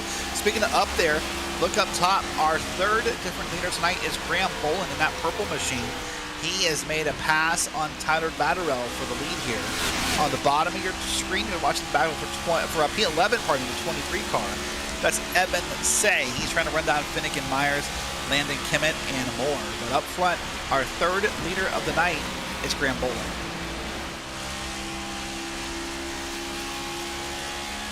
Yeah, and so that 31 completing the charge. We took a look at some of the replays of the initial start earlier on in the show, and we saw that 31 mired off in the middle of insanity in the lower mid-pack, really at the back of the pack here at the start of this race. Your current race leader, your current top two, shall we say, I think that's probably a better way to cut it. Your current top two here in this race combined for 48 positions gained, which, considering there's only 36 cars, that is really saying something. Boland, your leader, 30 spots gained since the drop of the green flag. Madness for that 31, and we thought that pace was going to be short-lived. We thought that it was a case of Icarus flying too close to the sun, melting his wax wings, and then crashing into the ocean. No, he is still flying high like an eagle and holding on to that race lead. Not comfortably, as it's only a 10th and a half between himself and second, and not too far away from second to third, but he's still holding on to that race lead. That 31 car is quick. Yeah, they were offset 3 wide right there. That last set of corners. Each of them kind of picked a lane, sort of like that. Almost like we call it the old Mighty Ducks flying V. I know they were missing a couple cars there to make the whole V, but kind of reminded me of like the whole Ducks fly together thing there. They were doing the pose there through the corners. Now working lap of 107 here at Charlotte Motor Speedway. And the World 600 is definitely now over 25% complete, making a great pace here. Just under an hour of racing so far, Ron, and we are already 100 laps in. Yeah, it has been super duper exciting. These drivers haven't given us a single point to rest, frankly. Outside that one lone caution flag period that we have had so far here, expect more between now and the end. But these drivers haven't been taking it easy by any means. We have seen the side-by-side battles continue, driver from driver. The battles have been changing as well. Different names, different faces getting involved. Different names, different faces, trying something different. This track is still evolving as well. I know I keep going back to that point, but it is always something that you have to consider racing off into the night at Charlotte. When we're under that yellow flag period, I mentioned that the track temperatures had dipped as low as about 87, 88 degrees Fahrenheit. Now that we're back into a green flag run, despite the fact that we're knocking on the door just a tick over, in fact, of 7:30 p.m. in sim time, this track is probably as hot as it ever has been. 94 degrees Fahrenheit for the track temperature. That is on the upper end before the tires on these race cars start to melt. You say it's on the upper end, but remember you said 7:30 p.m. in sim time, virtual sim time, as I like to call it. But remember, we're not that far from sunset. I would guess, and I'll look it up in a second here, Ron. We're no more than an hour, maybe an hour and a half from the sun setting here at the virtual Charlotte Motor Speedway. So these temps are gonna drop fast. Yeah, we're pretty much just at the end of those high temps. They are going to sink down. Now, the temperatures, I don't think, are going to get too ridiculously low. I'll have to take a look at the weather forecast as we go throughout this race. But even if they drop down by 10 degrees Fahrenheit, that is still a huge swing. As we take a look right now, it's Finnegan Myers in the number 16 car. We take a look at this replay, following him off, heading into turn number 1 and 2. Has some side-by-side racing going on right up in front of him, and it spooked him into a half spin as he got clobbered big time there. Very lucky that didn't bring out a yellow. iRacing automatically throwing these cautions, usually for when the driver is stopped above the apron. If they're below the apron, it's fine. That's a driver spun off through 1 and 2. Yep, different wreck on the track through 1 and 2, as you said. Now the caution's out, lap of 1. We were about, I was going to say, maybe 15 laps from your next set of green flag pit stops, Ron. So this will probably go ahead and take care of those. But caution is out for the second time in the World 600. Yeah, now I gotta wonder, for the drivers that were doing a bit of fuel saving during that green flag run, how is this going to work out for them? Not gonna be able to get the stint length, because again, we talk about the tires, how hot the track temperatures are at the moment, the way this racetrack is point blank period, even though it is covered by pretty much entirely shade, especially all through turn number 1 and 2, it will still chew up and spit out a set of tires on a racing car. So you cannot run to the end of your stint. So right now, these drivers may consider an alternate approach, a very, very short stop, being able to get the tires and take whatever fuel they need. As we see the 30 of Ricky Heinen stopped, well, not stopped, but grinding against the wall through 3 and 4 with the front left tire completely broken off of that car. But I think we're going to see those drivers who are doing a bit of fuel saving try and cut a very short run down pit lane. That would be my theory, but again, it is a theory coming out of me. Watch it age like milk in the Nevada sun in about 5 seconds time. Ooh, that's pretty gross right there. So here is a couple cars to look at. Up front is leaders going around pit road. On the top of your screen is Ricky Heinen. You see some damage to the front of that car there. Meanwhile, on the bottom screen, full sail pit stops. Pit road is open. It's going to get busy here. Everyone down pit road. And while this might affect the number of stops or the strategy we all had in mind, everyone knows it's time to get gas and tires. Yeah, take the tires and fuel, use this yellow as an opportunity. We talked about the worries of the green flag pit stops. These drivers haven't had to slay that beast quite yet. Not going to rule it out between now and the end, but these drivers will be happy to at least deal with it slightly less so than they thought they may have had to worry about. As you can see, some drivers up on the jacks, cars bouncing up and down. Who's going to come out with the race lead there? Looks like the 5 of Christopher Hill, your reigning event winner here in the iRacing World 600, going to exit out in front. Led this race a little bit earlier on and cuts a short stop to come out with the lead. That short stop will be something to look at later and see how that works out. Is it just a faster pit stop, or was it less tires or less gas? We'll wait and find out here. As pit stops are wrapping up, we're going to step aside for a moment here on the World 600. We will be back before the green flag flies. You will not miss anything here on the iRacing Esports Network. Back with you in a moment for the World 600. Experience the world's most legendary racing events with iRacing. iRacing special events allow any member to compete in full-length multiplayer races based on some of the biggest events in motorsports all year round. Compete in virtual endurance races, such as the Daytona 24, Spa 24, and the Nürburgring 24 Hours. Take on some of the toughest races on the NASCAR schedule, such as the Daytona 500. We have events from disciplines all across the racing world, from the Indianapolis 500 to the Chili Bowl, from the Bathurst 1000 to the Crandon Championship. Our endurance special events utilize iRacing's team feature, where members can sign up and race together on their own team, swapping drivers throughout the race. Other events utilize iRacing Super Sessions, where you're not only racing against those on track, but against every driver taking part. And as every race progresses, watch and feel the track change with progressive time of day, dynamic weather and rain, and dynamic track debris and surface changes. Take on your favorite discipline or try a brand new racing challenge with our biggest races of the year, the iRacing Special Events. Learn more at iracing.com/special-events.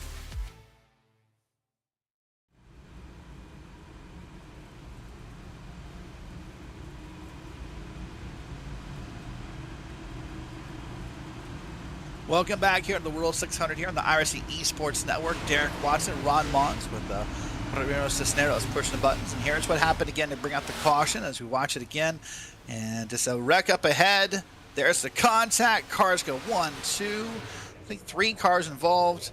Ricky Hyman got possibly the worst end of it with that car contact, but that's what brought the caution out, with Finnegan Myers now out of the race here of the World 600. Cars are lined up. You see the pace cars down the bottom of your screen.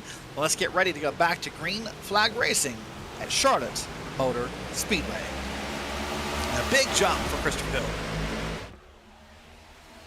Fantastic restart for your leader, as behind you keep an eye on that number 8 machine of Dylan Basin. Was running consistently behind the top 2 in that last stint of the race. I think he's going to look to try and make some inroads. Already a winner here in the World 600 this year on iRacing. Going to look to try and get his second. He knows this racetrack like the back of his hand. You know he's going to pounce, but right now he has a driver pouncing on him. He's side by side with the 2. There, by the way, is Ricky Hines still. You see that time on pit road, still trying to get all that damage fixed. Possibly some really bad damage done to the front end of that car here. As we're back under green flag conditions, it's Hill. It's Andrew, Seth the Merchant second. Andrew Navarro is back in P3. Dylan Bazin and Barbarima is back in P5. That's your top 5 here as we're working lap 117 components.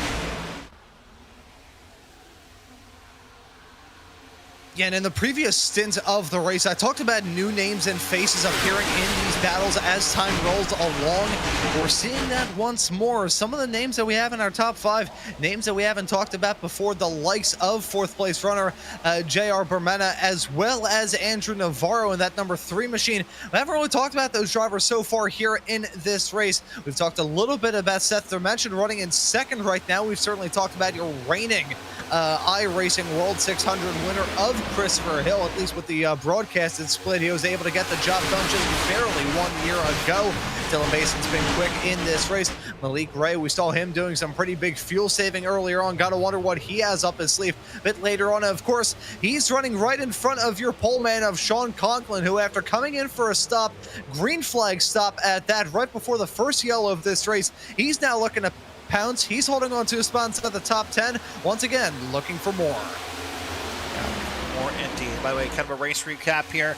Remember, we started with 36 cars on the grid run. 30 of them are still on the lead lap, and the last I looked, 33 of them are still running in this race. Finnegan Myers and Abraham Vela, I believe, are out of the race. We're going to start having some long pit stops here down pit road. So a good number of cars here. Again, only 2 cautions so far in the first 120 laps. So lots of great racing happening. Up front, it's Hill. It's the Merchant. It's all the drivers up here racing side by side. There's a Logitech G, Christopher Hill up at the front of the field. And there is a car way up top. That's the 14 of Joseph Galata. He has been up and down the field today. Yeah, he has truly been up and down like Otis Elevator. Gotta wonder whether he's trying to time this out well to end off on a high note, but that 14 car definitely been a little bit, for lack of any better terminology, streaky here in this race. Currently holding on to 4th. Let's see how long he can. You know, talking about the other drivers that are on the lead lap and the drivers have completely fallen out of this race. As it stands at the current moment, there are only 2, Keegan Sobillo in the number 27 car and Abraham Vela, both who ran into some incidents. As actually, I will amend myself. That was Finnegan Myers as well, as we have a yellow. Caution again. And trying to see where it's going to be or who's going to be. I see Paul Hill falling down the leaderboard, as well as Thomas Darius. I'm guessing one of those or both those drivers will be involved in this incident here. But wait for the replay machine to load up here. And now, a very quick caution. And I suspect this would put Jacob Brower back in the lucky dog position in a moment. Here's Paul Hill. Let's watch what's going to happen here. Let's see what's going to happen in just out of this corner. Nothing yet. Well, this is like watching a scary movie run. You know the jump scare's coming. There it is, right there. And I don't know from that point of view, honestly. I mean, Dressler was involved, but did Dressler come up or did the other car come down? I'm not really sure from that camera point. You see, I mentioned not too long ago the trouble about the exit of turn number 2 when drivers were merging into that same piece of real estate. The same kind of goes on just in the opposite way on the entrance of 3 when everybody fans out, tries to run different lines, tries to make something work. Unfortunately here for the 35, it was contact heading down into 3. As there you can see the 21 with a massive run, maybe chopping across just a bit. He bounced off the wall there.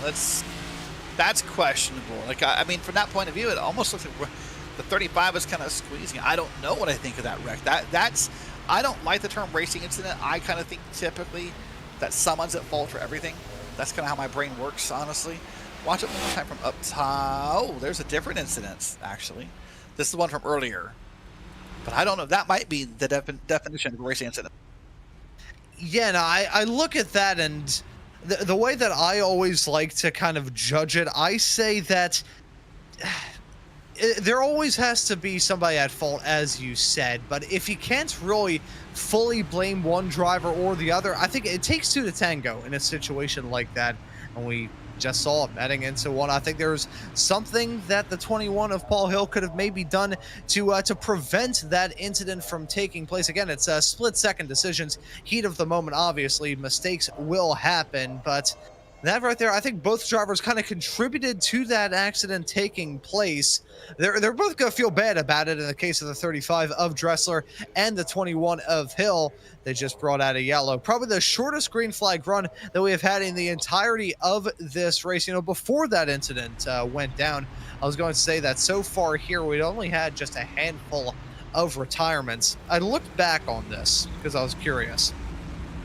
By this point in the original, the first ever World 600 in real life back in 1960, of the 60 starters in that race, wish I could say I was kidding, by the lap 100 mark, we were down to only 42. So I'm not sure how that works out percentage-wise, but certainly in terms of numbers of retirements here in this race, we're tracking a heck of a lot lower than they did way back when.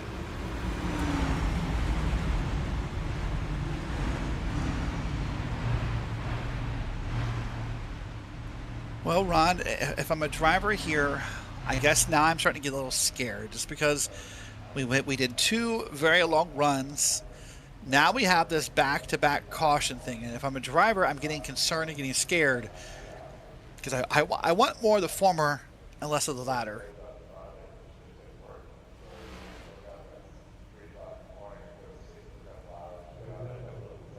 Well, here we are lined up side by side down the back straight here at Charlotte. We're about to go back to green on lap 126. It is going to be Barbaroma, Evan Say, Gabriel Pellegrino up front, Christopher Hills in 4th, Navarro's in P5. So here we are. Some new names up front, Ron. This could be fun and interesting. Yeah, this restart does have a bit of a different feel to it, with some new names, some new faces up towards the front. Drivers just trying to remix it a bit, do something different. You can't win by doing something that everybody else is doing as we head our way towards a restart zone. 125 laps in the books as we're back up and rolling. Green flag back in the air for the first time tonight. JR Barbaroma is looking to lead some laps under green flag conditions. Remember, he qualified P9 about an hour ago, so he's helping to have a good run here up front. Got a big and massive jump on the lead here over Evan Say and the rest of the field.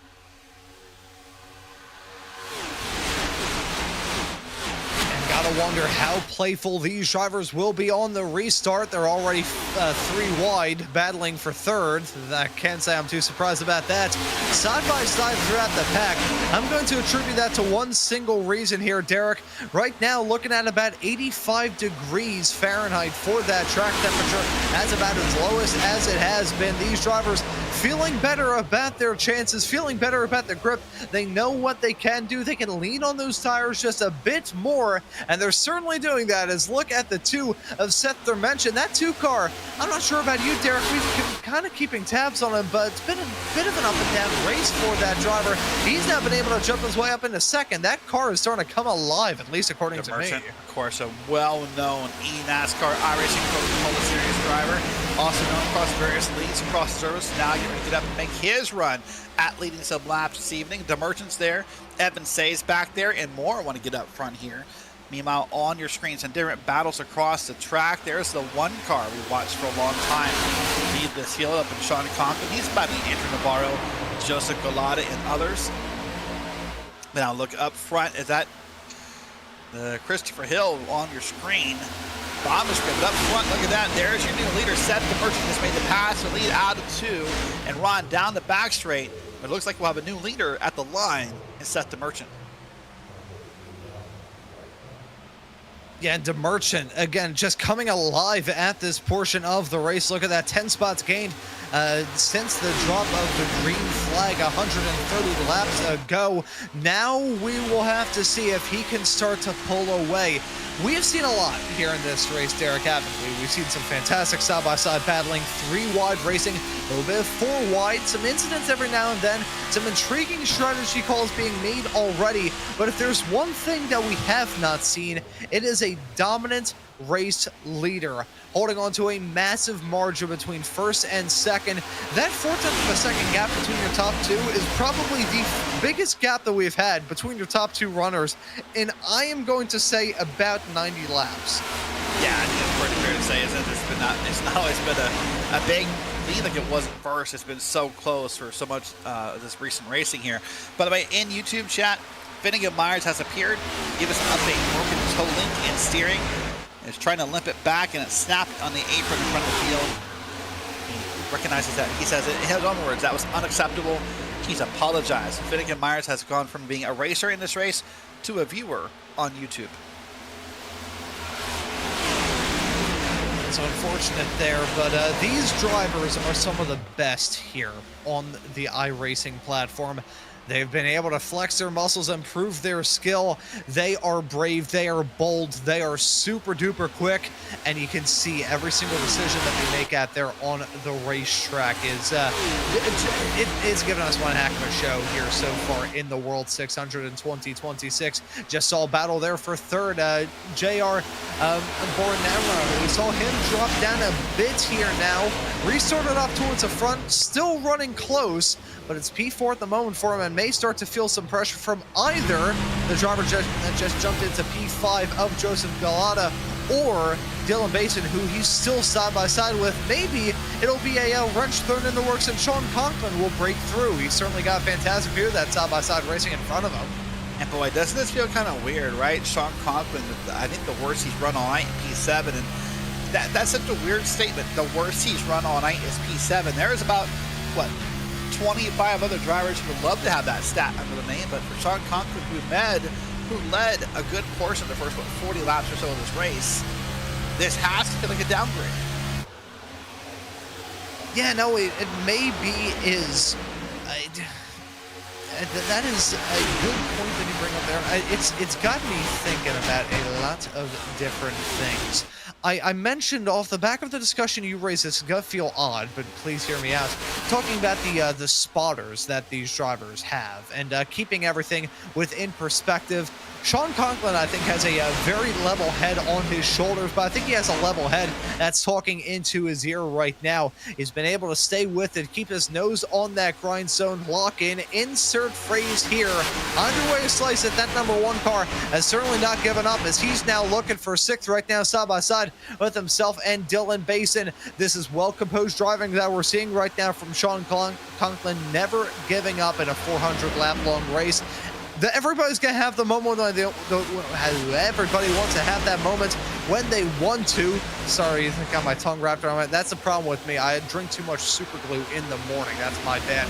But the one of Conklin really able to put all of the noise aside and just focus on the driving. He's been able to do that flawlessly so far here tonight. He hasn't led every single lap. He hasn't led in about 50, but you know that he's got a very quick race car underneath him. Yeah, he seemed to have an incredible battle as the 1 car and just trying his best to get up and get involved and stay in this race here. Remember, I want to point it out, it's about now 7:50 or so virtual sim time.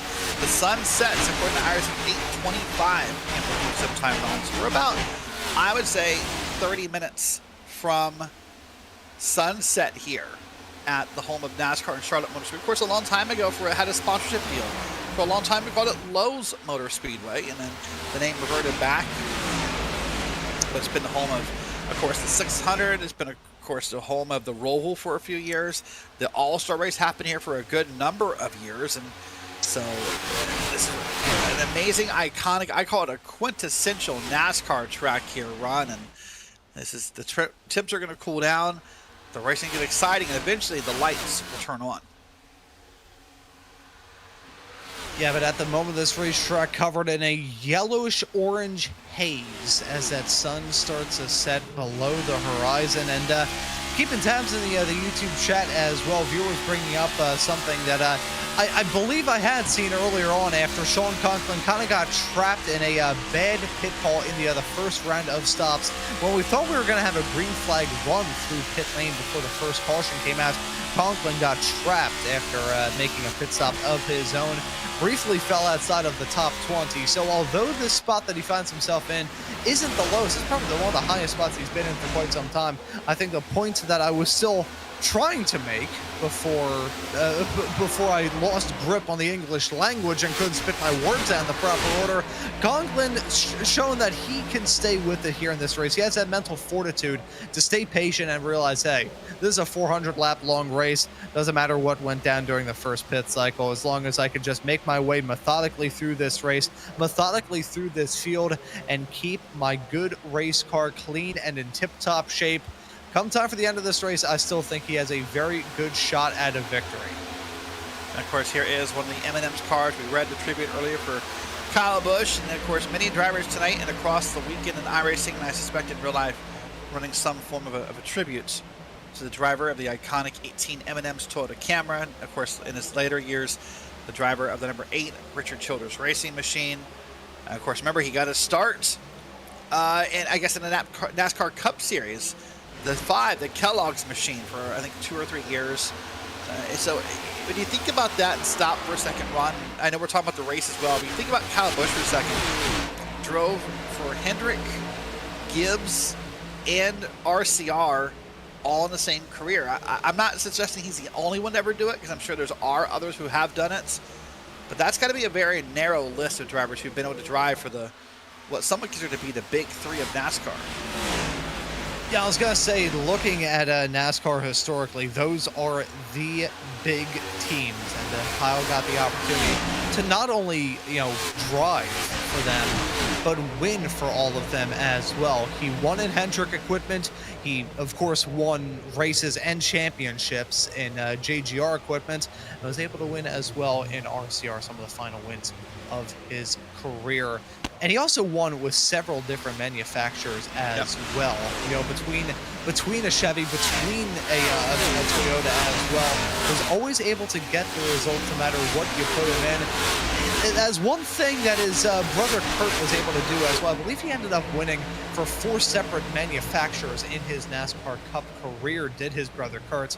Just a fantastic brotherhood of racers, a duo of drivers that I grew up seeing in the NASCAR world as very top form drivers, and it's a shame. Of course, speaking about the man that was lost this past week, but the careers that were kind of taken away from us NASCAR fans thus far this decade.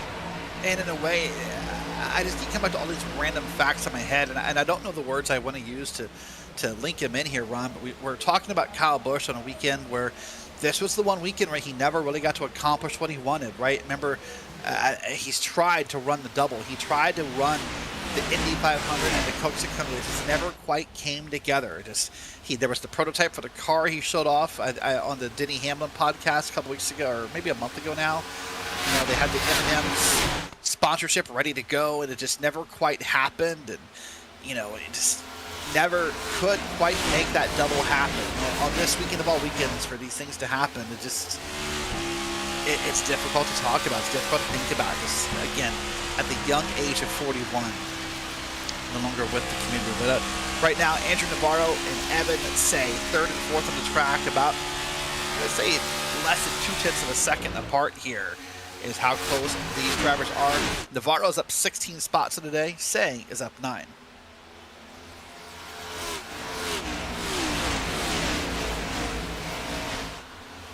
And we go on to focus about the drivers that have been able to get the moves done and, as we have already said, cut their way through the field. It still is surprising to me, talking about those drivers that have been the quick ones, have been scything their way through the running order, how they haven't really fallen off. Now, I think it's definitely a bad time to say that. We talk about the number 31 of Graham Boland, who at one point was your leader. He's now running down in 10th. Still up about 20 spots from where he started in this race. It is insanity. Now, we didn't see a lot of drivers take times during that qualifying session. I think we only saw something in the mid-teens of drivers able to set lap times in that very short quali session. But and that is still rather surprising. Even though you can get the moves done here at Charlotte, probably a bit easier here than any of the other intermediates on the NASCAR calendar, you've still got to have a very fine set of hands handling these race cars to get those moves done when you want to and as frequently as they have been able to. You take that 31 car as a good example. I don't even want to know how many overtakes he's had to pull off in this race so far alone. Oh, we're not even at the halfway mark. Yeah, not even halfway mark. You're right.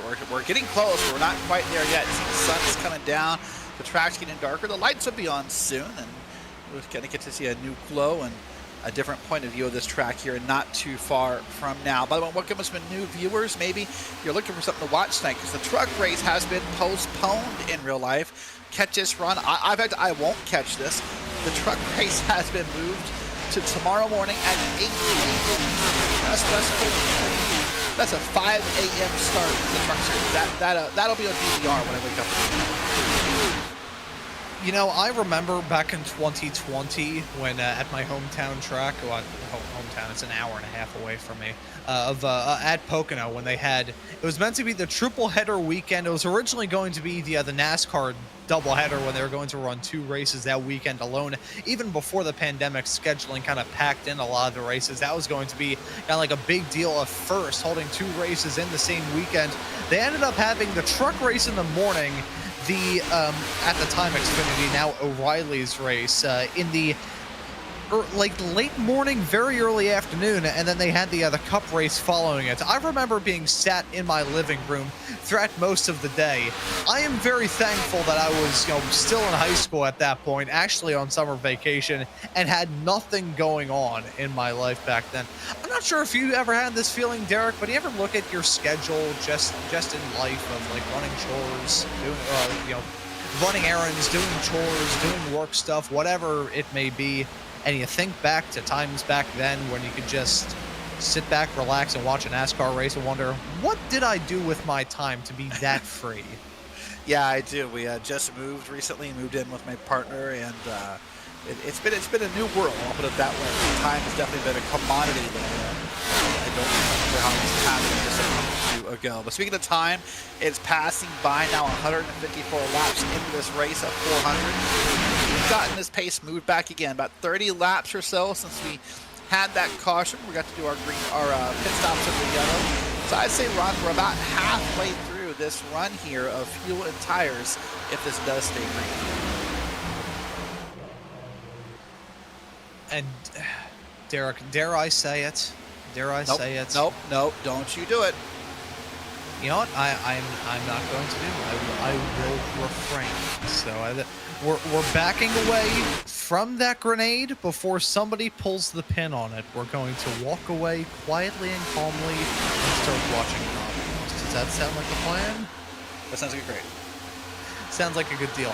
Side-by-side battling, so although we didn't pull the pin on the commentator's jinx, we are keeping our eye on some brilliant battles, including that number 23 of Evan Say. It's been an intriguing race, hasn't it, Derek, for that number 23 car.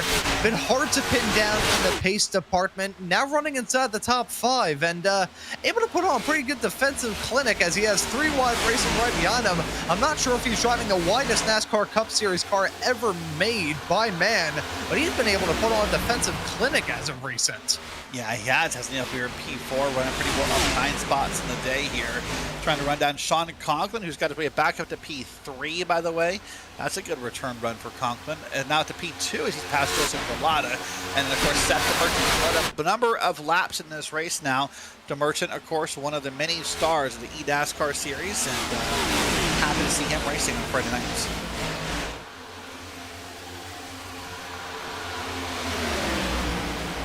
Yeah, we could go on and on about the talent pool here in this series, but these drivers, they're out there on the racetrack, they're manhandling the race cars, they're flexing the muscles to prove exactly why they belong in an event like this. Look at that hornet's nest as they head their way down into turn number 1 and 2, side by side the norm. 3 wide racing, pretty common as well. Won't be too shocked if these drivers decide to stick at 4 wide here. They have been playing with fire as of recent, and from our perspective, here in the broadcast booth, we're not in the blast zone. We're loving it. These drivers are probably about as nervous as a cat in a room full of rocking chairs. You'd have to be this right now, just getting settled in. It's calm, could be the calm before the storm settling in. We now approach 1 lap 160 here. And some great battling still happening. Here's the 23 car. That's a great battle. That's a great run here for Evan Say. He's got Andrew Navarro behind him, Joseph Galata, Graham Bolin, who's led some laps today, is back behind there. It's interesting about this race, Ron, there's really not a safe space in the first, top 20, I'd say. Everything's sort of packed in together here. I mean, first through 20th currently is about 5 seconds apart. That is impressive for being this far into a race. You know, before online shopping took hold, back when people went into actual stores on Black Friday to try and get people's Christmas gifts, this is what I imagine it would be like at the front of the line. Everybody budging in, one small little trip up, and you're going to get shoot up and spat out here. It is madness. These drivers also having to run a very fine line. They're walking a tightrope in this battle.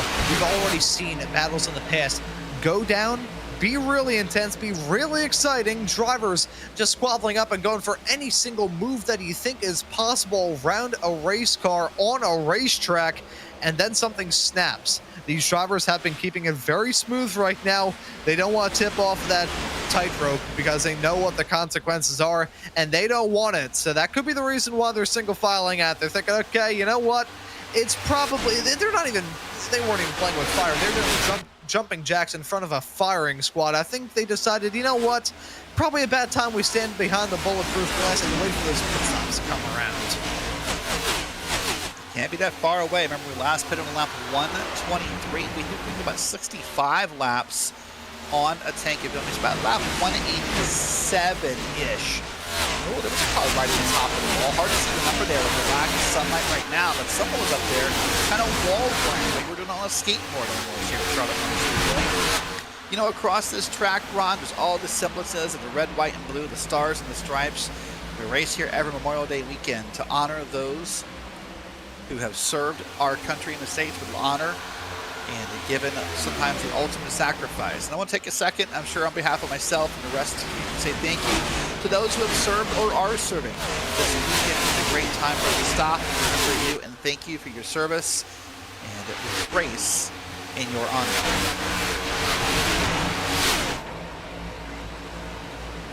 Of course, many signs of red, white, and blue across the paint scheme. See Joseph Galata's up there in the red, white, and blue iRacing machine. He's got a move he's trying to make on the 29. And there's Galata. Remember, up 13 spots. He's back to P12. You know, there's some drivers we've talked about tonight, like Sean Conklin, who's kind of just barely fallen back or stayed at the front, going to put it that way. Then there's someone like Joseph Galata. I think he has basically been everyone on the track run. I'm going to use it in other sports terms. He's like a batter on a lineup. He's batted like in every position on the lineup card so far, I think.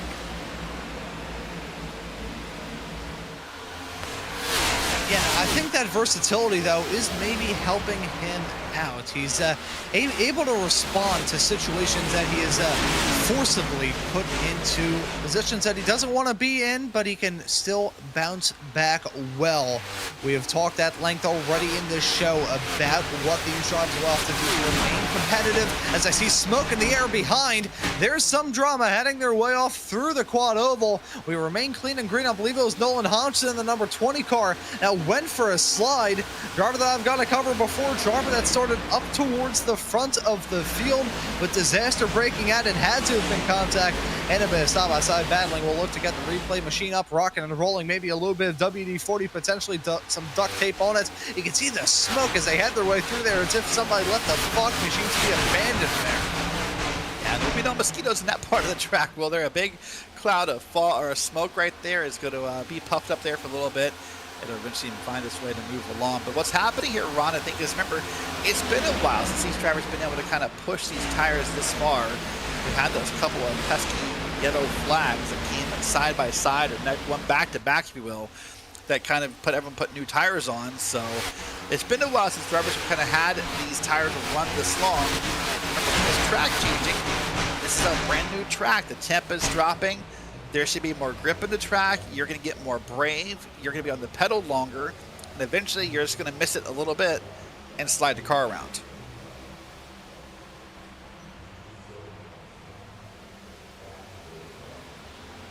Yeah, there will be a little bit of a play that you can give as contact heading out of turn number 4. Big That's sideways snap for big moment there for the 14. Nearly ended in disaster. It's still not over as they're stacking up in a huge wreck into one. That you can see that coming. My driver's fighting spinses were going off. I could feel that coming. It was too close together, too fast into the corner, and calamity has happened. Johnny Dressler's involved. He's falling down the field, and maybe other cars involved as well. Wait for the replay to load up here on lap 170 as we're under caution for the 4th time. And I will say as well, Derek, we're lucky to avoid a yellow beforehand. We saw the smoke in the air heading through the quad oval a couple laps beforehand. I said that Nolan Hodgson was the car that potentially ran into trouble. It was Hodgson. It was actually wall contact he made hang out of turn number 4 that caused him to get run over by the 10 of Daniel Nanny. Nothing that driver could have done there in the incident, but it just stacked up the field, spun him around. Here is a replay of it. There's Hodgson going for a spin all through the infield. Very lucky that that is all AstroTurf. Hop, skip, and a jump. A little bit of air time that he was able to pick up. The 10 of Nanny able to escape without any further incident. Doesn't look like there's a bit of damage on that race car, although there's maybe a little bit to Junseo Lim right behind. As you can see him make wall contact as he headed his way through 3 and 4, but that was not the main show. That was simply the sideshow to what happened just moments later. Yeah, that was almost the appetizer to the main course, wasn't it? There's that look again, and that dog leg finally bit someone and got it, both Nanny and the other car there involved, Hodgson. And for honestly, for Hodgson, he needs to be grateful, Ron, that this was in sim and not real life, because if that grass down there was as wet as it probably is at the track right now with the rainstorms, he'd be stuck in there. You know, potentially be able to bore his way all the way through to the center of the earth.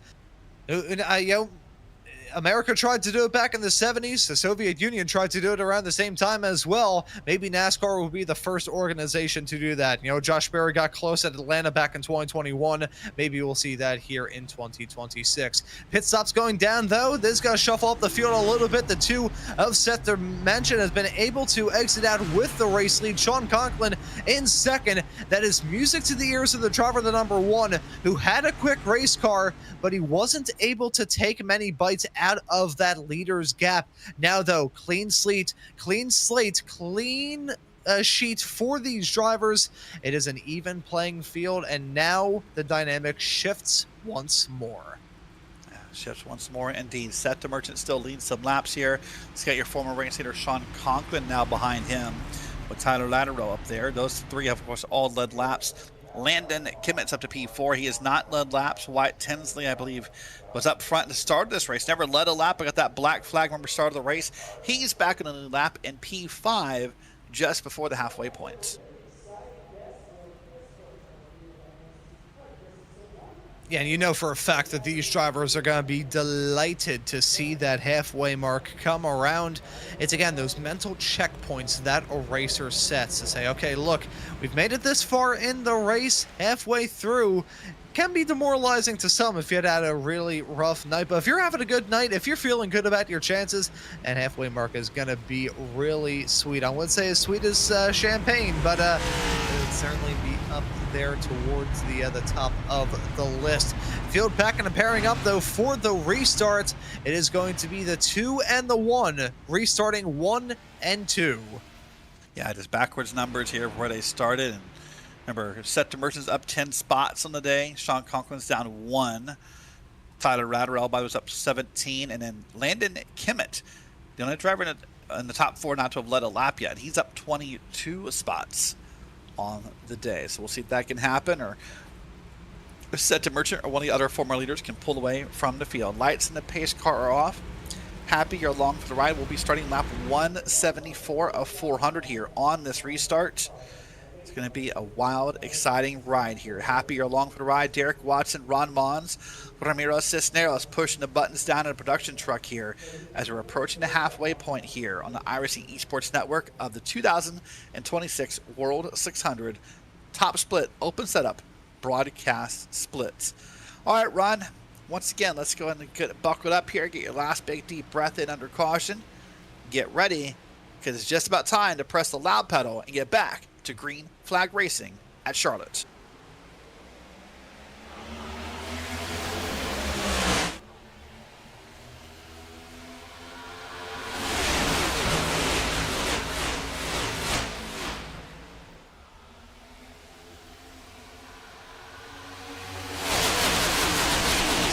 Under pressure, he's nearly gonna lose out on second to Tyler Latero. That 6 machine been up and down, been a little bit froggy here in this race, but when he is quick, he is darn quick. The 2 gonna sense this opportunity and try and pull away as that battling for second continues. Battle for second definitely is going to continue here. It's going to be Conklin, Kimmett, Lateral, Tinsley, and more all looking to claim that spot here with Seth Demergent pulling the cars around from the lead here. But they're all right there within reaching distance of the leaders. We've got to now Landon Kimmett wants to take the lead. He tried with the car. He chopped off the nose of Sean Conklin heading into the corner.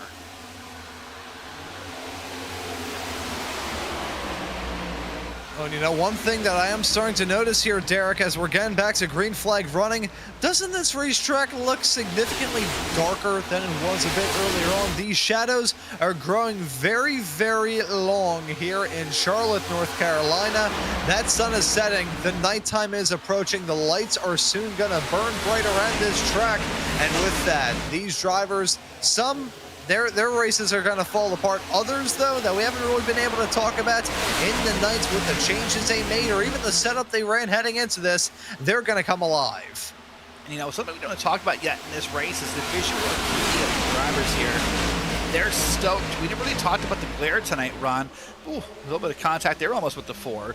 But they're going to be stoked that the sun is down. No more glare across those windshields. But realistically, until the lights turn on here in a few moments, your vision outside of your windshield, it's almost more of like dark blobs in front of you compared to what it was maybe an hour and a half ago. Yeah, I would say it's a difference of staring directly into a flashlight versus looking around an empty, abandoned warehouse in the middle of the night. You're not really in a good situation right now. It is a different bad scenario than what you were in a few moments ago. So as a driver, it does feel like an improvement, even though it really isn't one. Keep an eye on these battles. These spotters at moments like this will become very, very important. We've talked about the importance of having real spotters. Many of these drivers have them. This is when those spotters make their probably non-existent, but we'll say it anyways, this is where they make their pay. Yeah, a spotter can have a lot of fun, can give a lot of good info, not just about where the car is up high, down low, but give info about where other drivers are running currently, what lines they're taking, who's moving forward, and you've got to give a lot of info if you can find it quickly across your monitors. Bottom of your screens, Jose Solis Jr. He's up to P9, by the way. That's a good run for Jose, up 27 spots on the way. So having a good run here overall for that white and, that red car with the white figure on the front of it. I don't know what that was. You know, there are some times looking at iRacing paint schemes where I don't ask questions because sometimes it leads more questions than answers. I want to ask those, and that's just kind of an endless loop, and I end up having an interview with the driver that feels less like an interview and more of an interrogation.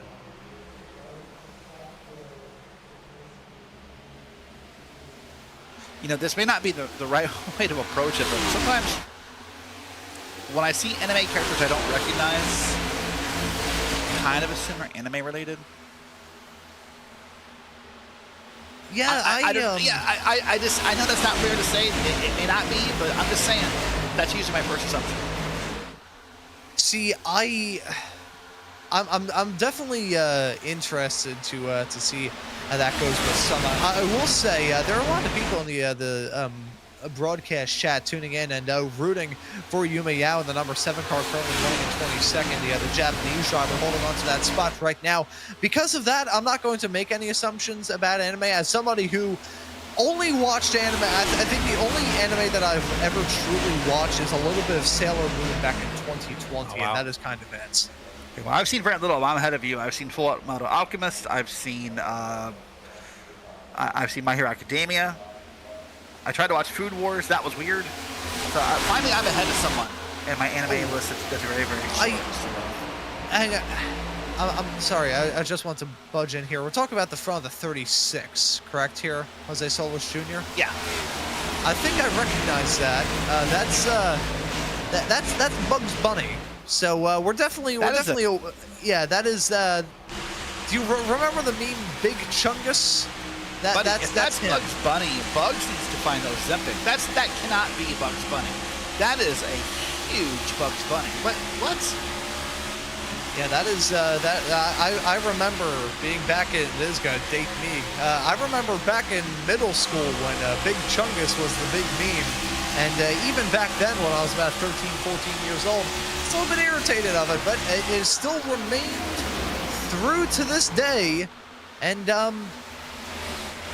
many moons ago, you know, there were philosophers and scientists who wondered what the 2020s would look like, whether we would have flying cars, whether we would be living on Mars. Here we are, well, here I am at least, having drank 2 energy drinks here, running on about 3.5 hours of sleep, commentating on a race car with a fat cartoon rabbit on the front of it. How many carrots did you eat? That's not a carrot, that's carrot cake. That's a full carrot cake. That's a good call. I love you for that. That's amazing. Thank you for Thank you for fixing that call. That's great here. Wow, I learned something new today. I learned something from Fat Bugs Bunny. They did not know. That's now lap 187. 186 and behind are in the books, and they are done here. Set to Merchants leading the field around here by about 0.2 of a second over Tyler Latterell, Christopher Hill, Landon Kimmett, Sean Conklin, and more here. And this race, again, progressing by. Still pretty fast, Ron. We're an hour and 45 minutes of racing in, and we're not that far from being halfway done with this race.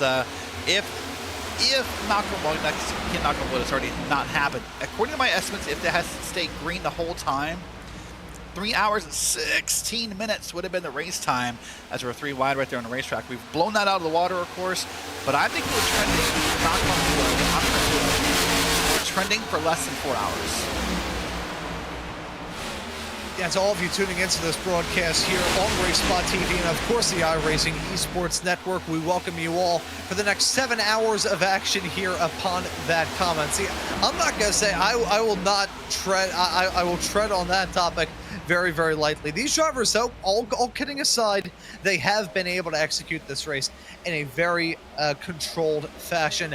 Again, they haven't been taking it easy by any means. We have seen side-by-side racing be a common occurrence. We have seen 3 wide racing be pretty common as well. 4 wide, bit of a 4-leaf clover, but it has been found from time to time. So it has been a hectic race. These drivers have certainly been throwing caution to the wind in some instances and giving us a little bit of side-to-side contact, as we saw there in the battle for 17th that Graham Boland finds himself in. Nearly ended in tears, heading off on a 1 and 2, illustrating the point. Drivers may be taking it easy in the grander scheme of not wrecking lap after lap after lap after lap, but they are still battling tooth and nail for any single spot they can get their hands on.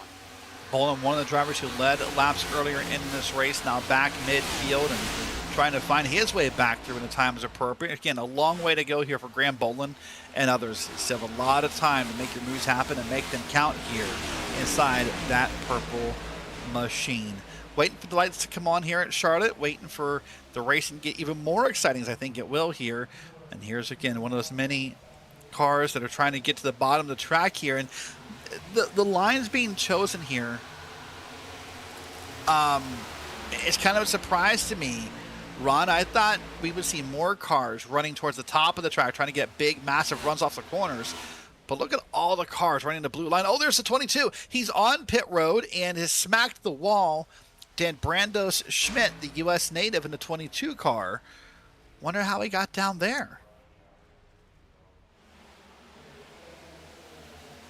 Well, we talked about Bugs Bunny a bit earlier on, so maybe going to find an Easter egg down there in pit lane. A big sideways snap and a penalty there as well. That was a penalty for Gabriel Pellegrino, so some penalties being issued out. I wonder, correlation may not be causation here. They could be completely separate, just a little bit of a coincidence going on here. Let's see as they headed their way out of the turn. There's a contact for the 22, snaps him around. There's more to this, though. How's that not a caution? My goodness, that second penalty is going to be a meatball flag to be served for Pellegrino as he smacked the wall hard.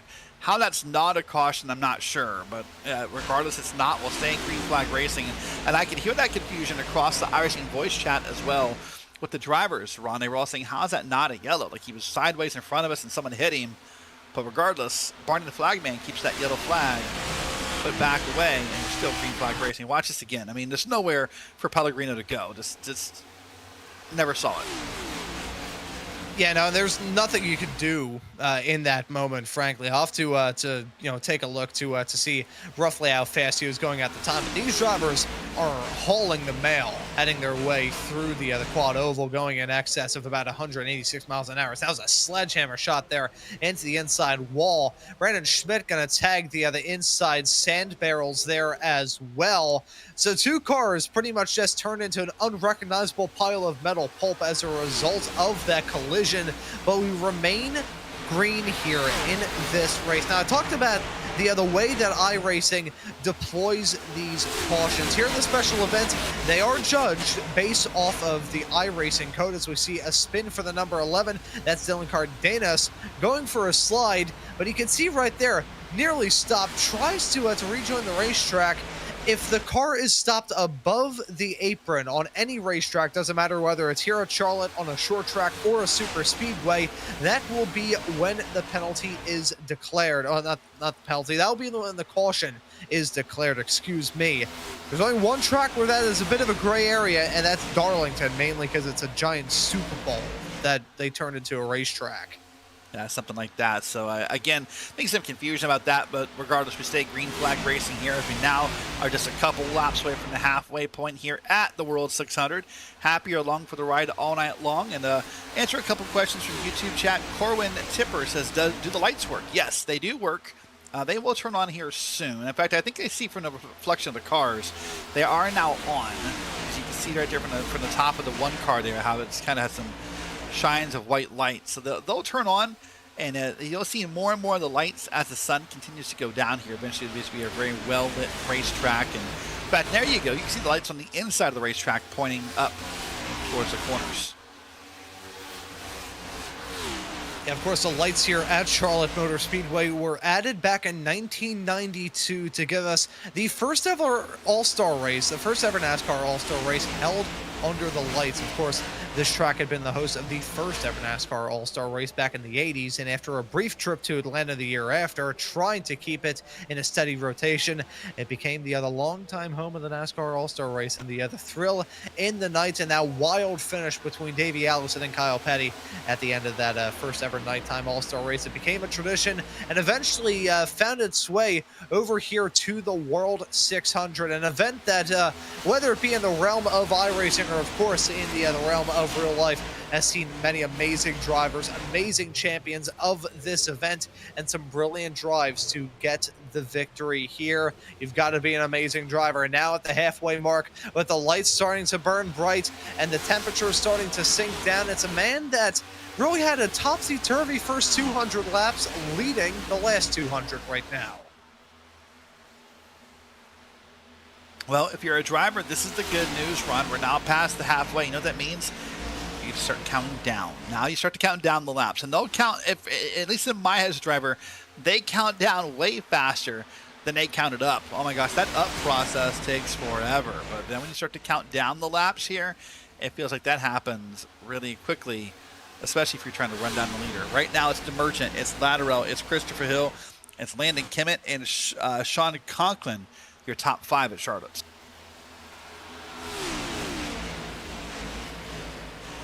You know, I think the best way I could summarize it, talking about watching the laps tick up and trying to get to that 200 lap long race when you could start to count down, it's like riding a bike up and down a hill. Yeah, riding a bike up a hill, pain, just pure pain. Then you go down the hill and all feels good again, and you think, okay, I want to do that again to get the thrill of being able to go down. As what you've got going on right now, these drivers excited. That puts wind in their sails, feeling that they hit a major checkpoint. They can now look ahead towards the end of this race. End of the race that is still very far away. We're 300 miles away, less than that now, but the point still remains. We're about 300 miles away from the fall of the checkered flag here in this race, so a long way left to go. But considering the amount of hardships and stuff that these drivers have had to deal with already, that 300 miles isn't going to seem that daunting. Yeah, you're right. It's not going to seem daunting. In fact, you know, in the fall, we'll come here again to Charlotte Motor Speedway. We'll race on the oval this year.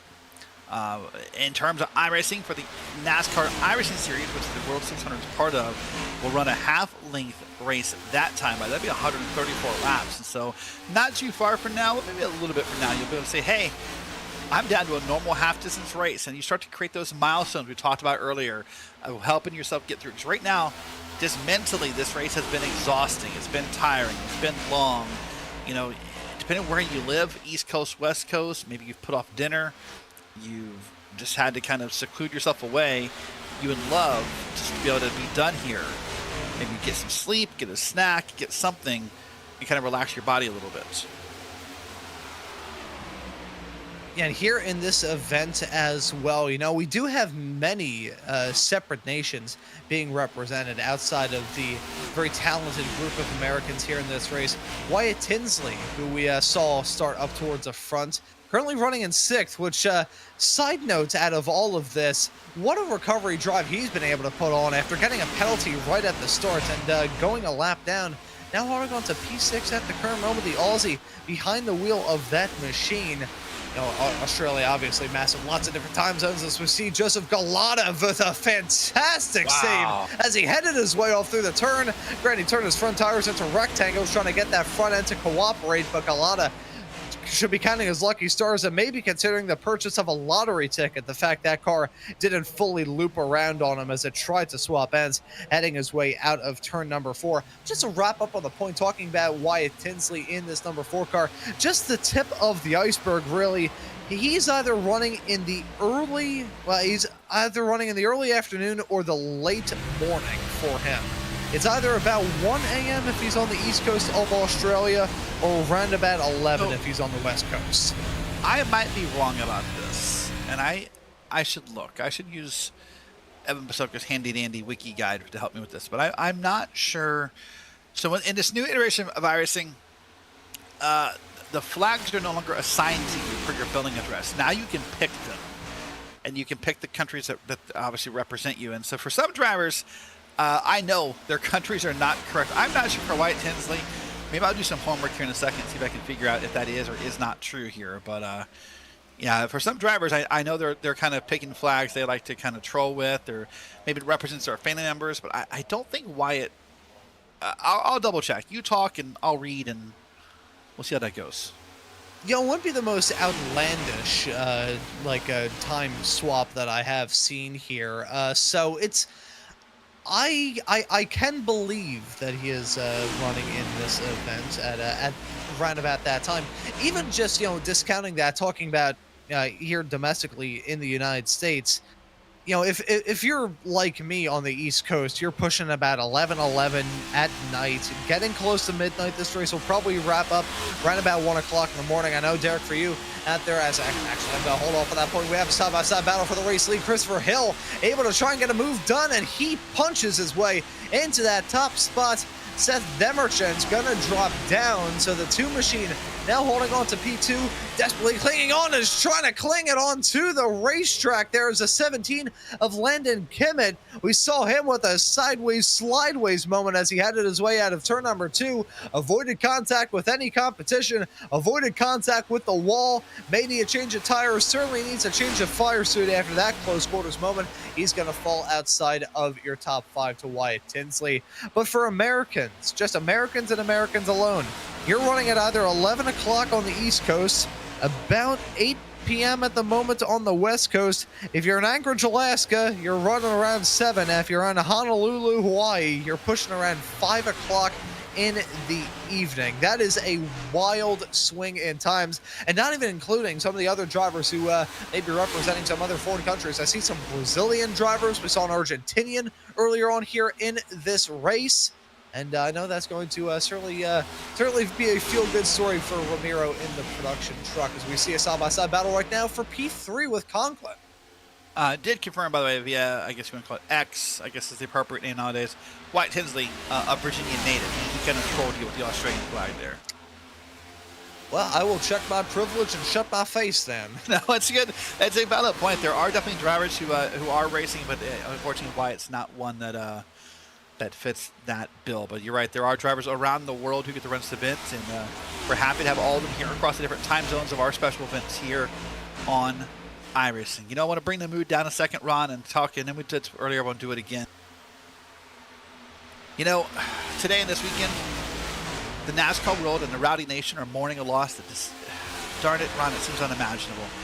Yesterday, after being hospitalized with a sudden illness, Kyle Busch passed away at the young age of 41. Survived by his wife Samantha and their 2 children, Brexton and Lennox, and also his brother Kurt, the former NASCAR Series champion, Kyle Busch left an impact on the world of NASCAR and the motorsports world upon millions of fans for nearly a quarter of a century. While at times Kyle could be a polarizing figure in NASCAR regarding whether you loved or hated him, one thing was for sure. Everyone knew that he had the talent and the skill to win, and boy did he ever. 63 wins in the Cup Series alone, along with 2 NASCAR Cup Series championships. That surely should make him a first ballot NASCAR Hall of Famer. Then you add in the fact he's the all-time wins leader in both the O'Reilly Series and in the Craftsman Truck Series, and I think that surely seals the deal. While today, the number 8 was suspended by RCR in honor of Kyle Busch, tonight we will sit silent on lap 218, representing not only the car number of the famous M&M's Toyota Camry that he drove to both of his NASCAR championships. So we'll do 2 for the championships, 18 for the car. Kyle Busch passed away far too young at the age of only 41.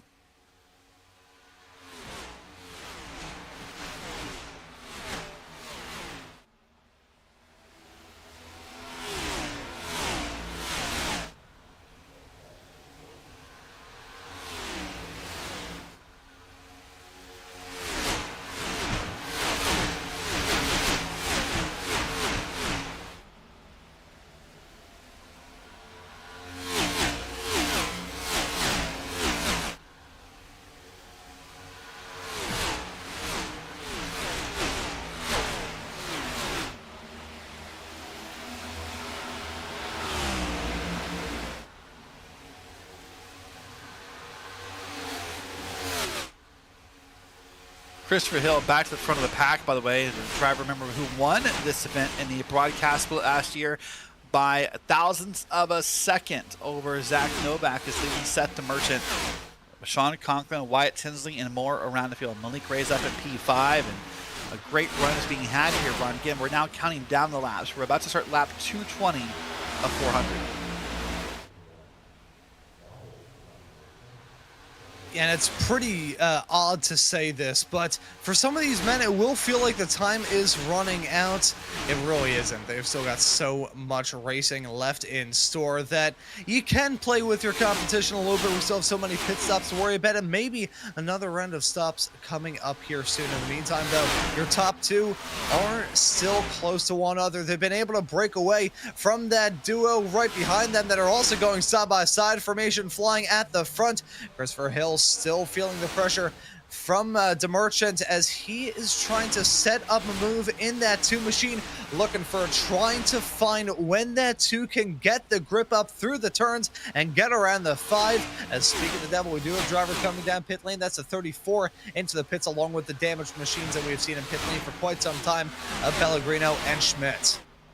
Remember, most of these cars did pit up them back on lap 171. So if we do the math, the 62 to 65 laps, right around, we say lap 235 to 240, we will see our next round and only our second round of green flag pit stops, if that does happen to be the case here. Thomas Derry's a little off of that cycle with a 14.4 second stop. That's a pretty decent speed stop there for that pit crew.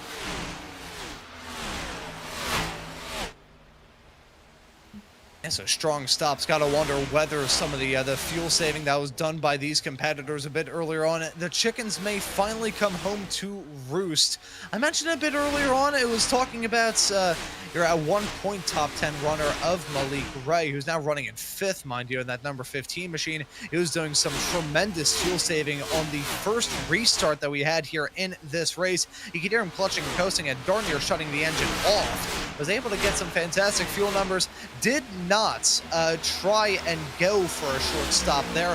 He still may work out well. We'll have to see if he can make up some more time as a 4. And Wyatt Tinsley just got a move put on Sean Conklin. Those two were scrapping for quite some time. Conklin was trying to find any way in the book to hold him up, but Tinsley able to make it work there. That 4 was meant to start up at the front. He did start up at the front for a very good reason. He's got a quick race car, and even though he had that mistake at the initial start that netted him that black flag, he's looking to bounce back in a big way. So is your pole man of Conklin. Although your top 2 do hold on to a comfortable 0.6 of a second margin back to your 3rd and 4th place runner, they're here and they're going to be here to fight. You can start to hear the Jaws theme begin to play.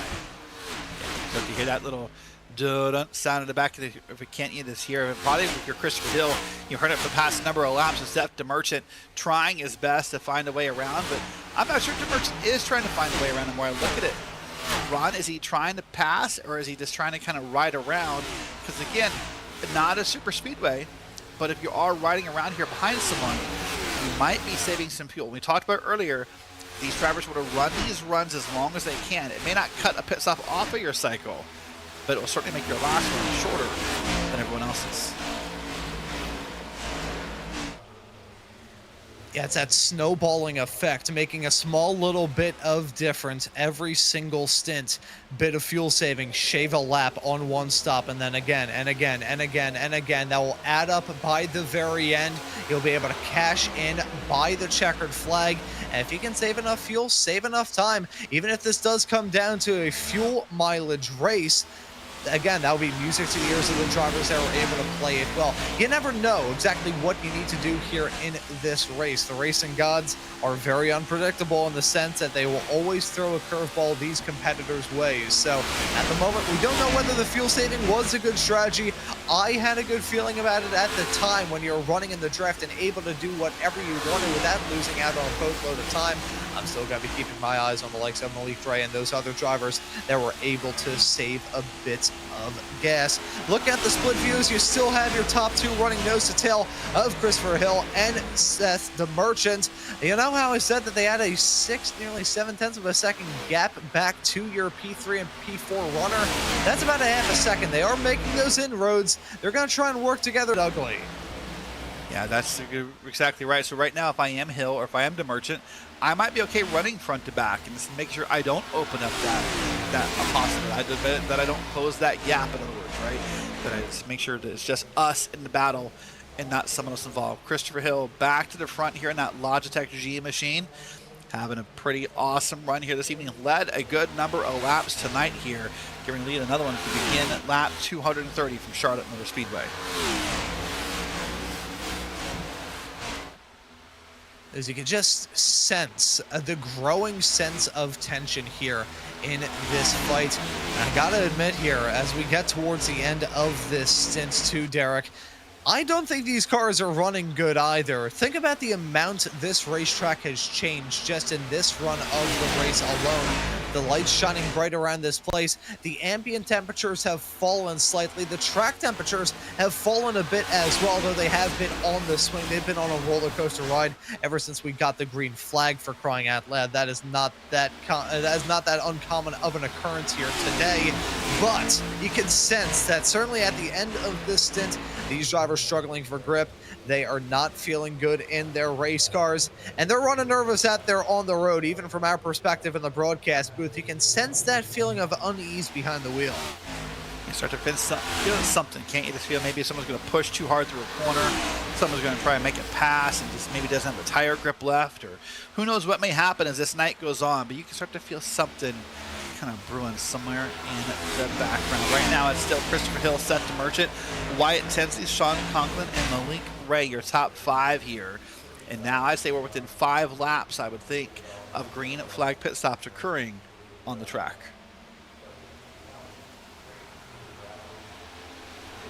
Yeah, see, I wasn't going to mention the green flag pit stops phrase because I did not want to jinx it, but I think we've been running all right here in this race. It's been probably one of the longest green flag stints that we have had in the entirety of this race, certainly in quite some time, as the side-by-side battling still on for 7th. That's a 3 of Andrew Navarro, just able to get back in front of the 17 of Landon Komet. Komet maybe going to try and go for it into 3 and 4, was tucked in the slipstream, not going to risk it. May have to set this up for a couple of laps to try and get the move once more. But those green flag pit stops do present us with the opportunity to talk about how challenging of a pit entry it is here at Charlotte. Talked about the various incidents that have gone down at intermediates of drivers trying to enter the pits with drivers right behind them. You've got to have a lot of foresight to come down pit lane, hit all your marks perfectly, and not have somebody hit you. And the second challenge, by the way, is the exit of pit road. I think that's what we don't talk about enough. It is bumpy as can be on the exit here. So you have a bumpy track. You're trying to get, tires warmed up. You're trying to kind of get moving, get on the gas. It is kind of easy to spin this car around on the bottom of the track here off of the pit exit and put yourself in a really bad spot. Here's a pass. The lead, by the way, set to Merchant. Looks to the inside of Christopher Hill. The Merchant's going to dig it in deep down to the blue line. He'll dig it up under Christopher Hill, and we'll have a new leader at the start of lap 236. And so Seth DeMerchant getting that move done. However, you've still got Hill directly behind. Now, a little bit of lap traffic farther up the road there as well. So it may seem on the level, it may be good for the 2 for now, but there's still a lot of hurdles left for him to try and clear. First one coming up right now, heading down the back straightaway into 3 and 4. Gonna deal with that 11 car, the lap traffic that I just mentioned there.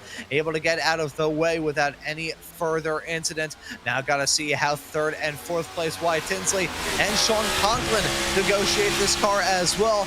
Both able to clear them as they head their way off through turn number 1 and 2, and on the entrance of it certainly was a bit hair-raising there with Conklin. Nearly ran into the back of him, but that was not a lot of time lost. Half a second still the margin, a little bit less than that, in fact, teetering around now about 0.4 of a second, although the gap has kind of plateaued between your top 2 and the 2 directly behind. One thing that Wyatt Tinsley and Sean Conklin are doing quite well is exactly what they need to do. Keep those top 2 within arm's grasp. You don't need to be there right on top of them, covering them like the plastic on grandma's couch. However, you need to be within the running and keep them within your sights. Yeah, and I think what both groups are doing, I like a lot. Both Conklin and Tinsley, and also Hill and DeMerchant, they're staying in line. They're not trying to let a side-by-side battle slow them down. I almost said that, and now they're going to prove me wrong as Conklin dug to the inside. Pit stops are happening. Here they go. Your leaders down pit road. Watch for speeding. That's going to be close from Sean Conklin. We'll keep an eye on the ticker board here, but so far, so good as far as getting down the speed. Yeah, everybody able to execute their pit stops well here, at least in terms of the entry. Now, that's just one part of an act of essentially juggling chainsaws for these drivers down pit lane, as here they go, stopped in the box. Your pole sitter, the number 1 machine of Sean Conklin. He's shown some speed ever since we went green here down in North Carolina. Will he be able to hold on to this top spot? Will anybody jump him through the pit cycle? Is Wyatt Tinsley gonna follow down pit lane the next lap as well? There you can see your first pack exiting out. That was the 5 machine exiting out in front of the 1. Actually has a car of separation between the 2 of them, so a bit of a breakaway there. Yeah, more and more cars lap by lap coming down pit road here. So far, everyone, I think, up through P7. Charles Wembley up. Jose Solis, Lim, Kimmett, and more. Nope, even those guys are coming down pit road. Now we have just one, I think, car left that may have been pitted, and that's Dylan Bazin, the driver who won the World 600 on Wednesday night. Other than that, I believe the whole rest of the field now has been down pit road here, and I think Bazin may be coming this time by. That would complete the cycle of green flag pit stops.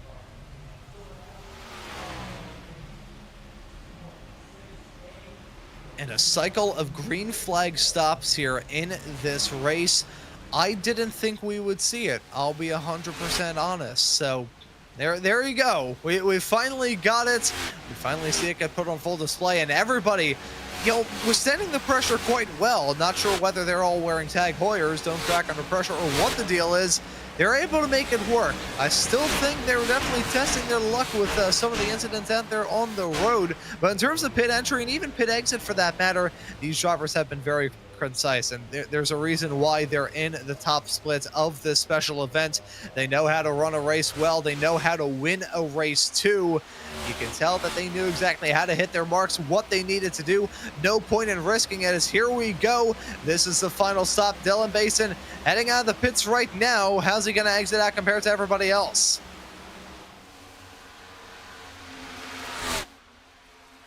Well, riding along is Sean Conklin. Right now, this is going to be, I believe, cycling it back around here for a moment. He'll have a 2-second lead over Christopher Hill, and Malik Ray about 2.5 seconds back here. So right now, this is, well, that's actually, sorry, this is your leader, Graham Bolin, up here ahead as we're still cycling through. Sorry. Graham Bolin has pitted back on 224. He's one of the first drivers to pit here. So for the moment, sorry, I got the wrong name a second ago. This name here, Graham Bolin, a 1.7 second lead here, Ron. That feels like the biggest lead all day. Yeah, I'm going to go out on a limb and say that it likely is. This has been an incredibly competitive race through the first 244 laps. So that 1.2 second margin, there are some series that would kill to have a gap between your top two be that close. But we, of course, are speaking generally. With that being said, Bolin, most dominant, for lack of definitely big air quotes there, the most dominant race leader that we have had through to this point, and that's just a product of those green flag pit stops. So it shows you how dangerously competitive this field is. The fact that everybody is packed in that close when it comes to pace, that even through a green flag pit cycle, you're not seeing margins grow to anything more than 1.5 seconds. We said that it was 1.2 seconds, which it was. Emphasis on the past tense there, because it's now 4.5 tenths between Bolin and Christopher Hill, who's making up that time in spades. Yeah, because of the 14 lap difference of tires may be playing a factor here, and of course the lap times are decreasing. That way. In fact, speaking of fastest laps, Dylan Basin just a couple laps ago set the fastest lap of the whole race at 29.196. He's now running at 29.335. That is literally over half a second faster than our leader. So a lot of great racing happening here at the track. A lot of great racing for this 8 car here with the red, white, and the red and white on it with the stars on it, and celebrate Memorial Day weekend here. Boy, again, what a story it would be for Dylan Basin if he could win the World 600 twice. Won it on Wednesday night. Could he do it 48 hours later? Most drivers feel lucky enough to do it once in a weekend. Ron, and now he wants to try and do it twice.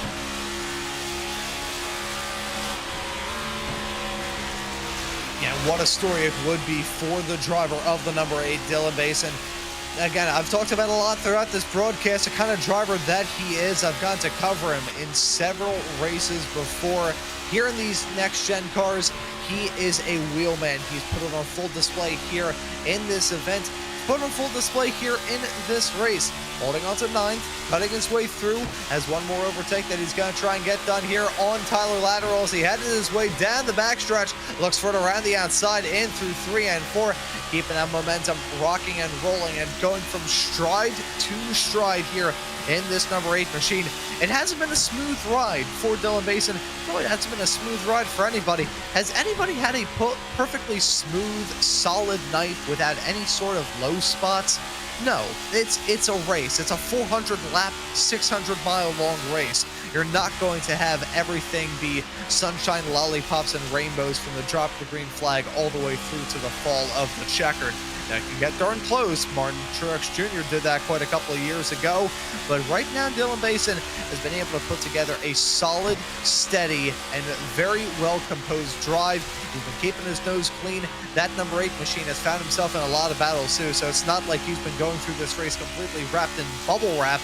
But Dylan Basin definitely on that list of drivers that we have to keep a very close eye on as we rapidly approach the final 100 laps of this 2026 iRacing World 600. to it. I'm impressed by the run that Dylan Basin's doing. I want to watch this run for a second. I think we all do want to watch this run. So what we're going to do is right here in lap 250, we're going to do some Racespot fan immersion. We're going to sit back, we're going to crank up the microphones on the track, and you're going to experience the sights and sounds of the World 600 from the point of view of Dylan Basin.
I'll tell you, Ron, while riding along here with Dylan Bazin, watching him run along here in P8, and now you can really see that the lights are definitely on here for the World 600. Welcome to RaceSpotTV's coverage on the iRacing Esports Network. Derek Watson, Ron Mons on the call with Ramiro Cisneros pushing the buttons down in the production truck. And Ron, it's a much different racetrack. It's darker, but it's well lit. You see the stadium lights are now on. See the fans up in the stands ready to see an exciting finish about 140 some laps from now. And I will say, because we are locked in one of the longest green flag runs that I think I've ever gotten to see in my entire time covering oval racing on iRacing, this racetrack is still retaining quite a lot of heat, despite the fact that we are firmly in the night, getting up to 9 o'clock p.m. in sim time. We're still running around 90 degrees Fahrenheit for that track temp. If we were to have a caution, that would certainly cause that to sink down, maybe even into the low 80s. But at the moment, these drivers still feeling good about their chances, feeling in the groove. This is exactly the kind of racetrack and race conditions that drivers love. The track has just enough give to it whereby you can kind of push it to the limit. This track is fully rubbered in. A lot of different lines, a lot of different opportunities for these drivers to make up the time. This is a racer's dream at the moment. It is a racer's dream, isn't it? It's a long run. It's one of those things we dream for as members of the iRacing service, to get in our races here and have this kind of run. Let's do a race recap. Remember, we started with 36 drivers in the field. Currently 26 of them are on the lead lap. Right now I believe that two more, Dylan Cardenas, who just had a very long pit stop under green here, and Johnny Dressler, only 3 laps down, are still running. A good number of cars from 30th on back. Ryan Dissett, Finnegan Myers, Paul Hill, Brandon Schmidt, Abraham Vela, and Keegan Sobillo, along with others, are out of this race. So, you know, we call it an endurance race, and we call it a race of attrition, we call it a race of the mind and keeping your mind locked in and focused. But, I mean, 26 drivers out of 36, that definitely has its impact here this far into the race. And that it does, you know, invoking some more comparisons to the first ever World 600 way back in 1960. I said that they started off with 60 drivers. By the end of lap 100, they had already lost about 18 of them. At this point of the race, I'll have to get the information up here. If we do start to see the battle for second begin to get hot here, that's Seth the Merchant, as well as Malik Ray, one in the 2, the other in the 15 machine. They're kind of on an island of their own, with Christopher Hill a little bit farther up the road, and Graham Bolin about 7/10 of a second behind. So maybe looking to get a little bit of battling done before either they close up to the 5 machine of Hill, or maybe feel some more pressure from that 31 of Graham Bolin, who again, the hard charger in this race by a country mile. We saw him in the race lead a bit earlier on here tonight as well, and although he is now running outside of the race lead and outside of the podium, first driver out of it at the moment here in 4th, he has still put on a rousing effort. 27 spots gained since the drop of the green flag, which actually isn't too far off of what Malik Ray did right now. He's in 3rd, 22 spots gained for him in the 15. Yeah, a good number of spots being gained for a bunch of the field. There's Graham Bolin right there in the top in that purple car, where he led some laps, and he's currently running up in P4. He's got Sean Conklin right behind him, a driver who's led laps at different times throughout the night. As you said, Malik Ray's up there, as is Seth Merchant and Christopher Hill. This is all a battle happening, by the way, from Graham Bolin up for 1.5 seconds. Is all Graham Bolin is back from our leaders currently. So these drivers are just trying to find a way to set up a move. Oh, there's a pass on the bottom. Speaking of setting up things, deep to the bottom of the blue line is going to be the driver of the 1 car, and he's going to make the pass easily out of turns 3 and 4. Yeah, that right there is how you do it. Conklin making his way up the running order once more. That one, he's never really been, well, he's certainly been down. He's never been out of contention here. We saw him down in 20th a bit earlier on after some bad luck through the first pit cycle. He's always been able to bounce back fully. With 130 laps left to go, finds himself firmly inside of the top 10, comfortably inside of the top 5. Oh, contact. Oh, into the inside of the field. There went a car to the inside. My goodness, that was a hard hit. As Andrew Navarro Navarro. He's going to get a black flag because that's a very unsafe pit entrance. Unfortunately for him, it doesn't matter why, according to iRacing, if you're down there, you're down there. So he'll have a wild ride through the grass and a black flag to serve with the next 3 laps.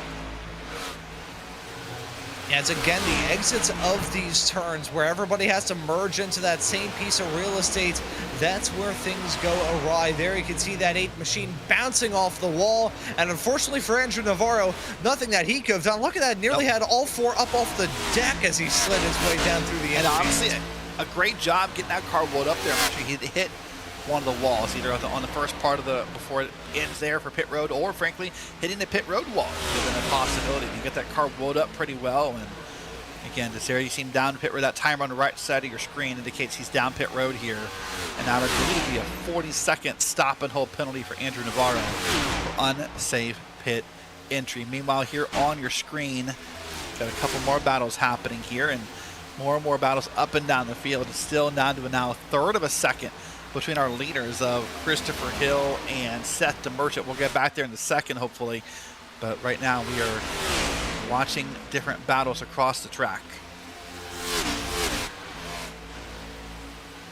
Yeah, so as we ping-pong our way through the field, we keep our eyes on this number 20 car of Nolan Hobson, who, despite having a quick race car, has been through the ringer. We saw him get involved in a low incident, heading his way off through the quad ovals, himself in the number 10 that got involved in it. Daniel Nanny never really able to bounce back, still finds himself a little bit farther down, but the 20 of Nolan Hodgson using the pace of that race car to fight back and, do one heck of a bounce back here as well, running in front of Basin in that 8 car. The 20 of Hodgson, another competitor that I rate very highly here in these next-gen cars. Looking to have a smoother second half of this race than the first went, hopefully with a bit less slides, bit less smoke in the air, and some tires that aren't turned into rectangles.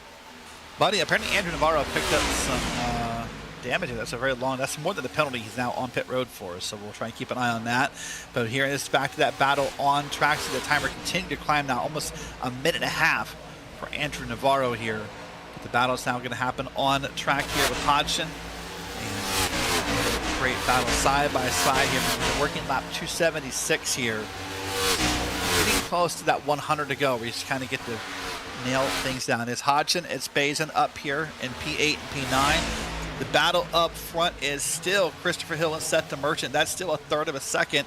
It's that close, but it hasn't moved in a while, weirdly enough. They're the same exact distance they have been for a number of laps. Then here's the other battles, Graham Bolin and Wyatt Tinsley up there. So there's a good number of battles happening. We'll try to get to the ball here. Final laps of the World, or I guess the final 125 laps of the World 600. And I did see something that was a bit disconcerting for the driver of the number 15 car. Malik Ray had some brief connection issues. If you saw him be marked very briefly as out of this race and dropping down the running order, that was a connection issue. Now, that usually wouldn't be too bad. He's kind of running all by himself, about half a second behind your second place runner and about a half a second in front of the driver in fourth right now. So you would usually think that for the driver racing on Gilligan's Island, that would not be a worry. However, iRacing rule changes from a couple of seasons ago mean that a driver could be dragged down out of this race entirely as a result of connection problems that remain consistent. And even discounting that as well, if those connection issues flare up the next time he finds himself in a side-by-side battle, that is going to be a horrifying prospect for all parties involved. Yeah, I would agree with that comment as well. And you see the back straight, by the way, where the exit from the in the bus stop area for the Roval was. The Roval, of course, no longer part of NASCAR, at least for the 2026 season. We'll race the Oval twice this year at Charlotte Motor Speedway, as we get a point of view of the track, looking up at Barney the Flag Man, watching the race go by here. Now pit stops are beginning. Graham Boland's down. Joseph Galata is down. Now this is a little off cycle for me for those two, unless I'm missing the obvious here, because most of our drivers pitted last on lap, let's say 237 to 240. That is only 40 laps to go.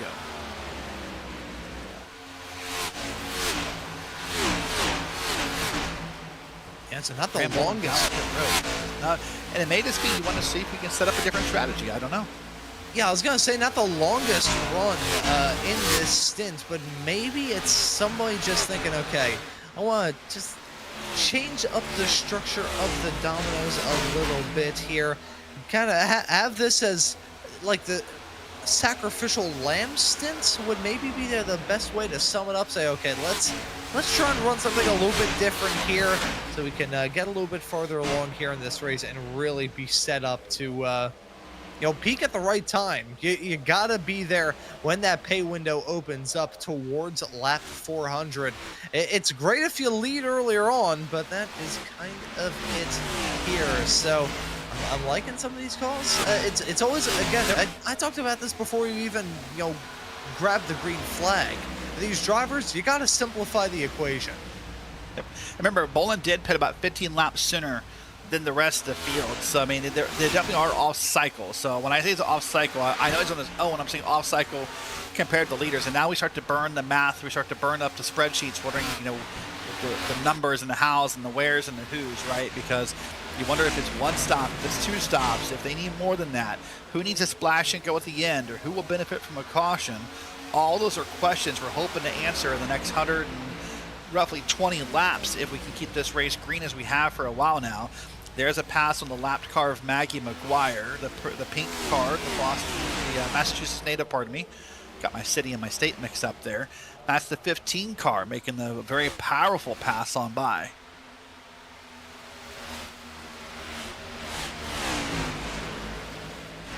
Yeah, so even after those brief worries of connection issues, Malik Ray has been able to bounce back in that 15 machine.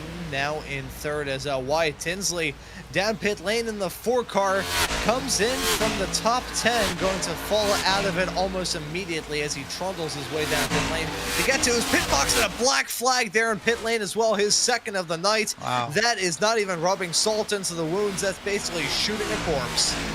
Yeah, that's gonna be tough to recover. The first one I've been able to recover from. The second one, let's see what happens. Joseph Galata here on the replay on the top of your screen, the 14 car here with that red, white, and blue scheme up against the wall. Got it loose, turned around. Oh, well, he's gonna snap it, and now a little bit of contact, but honestly, Ron, I'm curious how bad that car is, if it's all, because that's a way better save than I was expecting when the replay started. That's a great move by Joseph Galata to barely tap that wall. Of course, getting passed by there. Let's see if that car drives straighter. The wheel looks pretty straight on it overall. Yeah, I would be worried if the wheel was straight heading off through the turns, but it did look all right. Nothing, too bad there. Maybe a little bit of, just a teeny tiny bit of right hand down, but nothing more than that as we see what happened for him heading off through 3 and 4. Yeah, certainly the pace has fallen off for that number 14 machine. That was kind of obvious before then, but things going from bad to even worse as he just runs down through the infield, pulls it down pit lane. Calling it a day. There's no reason why you do that unless you're just done. Yep.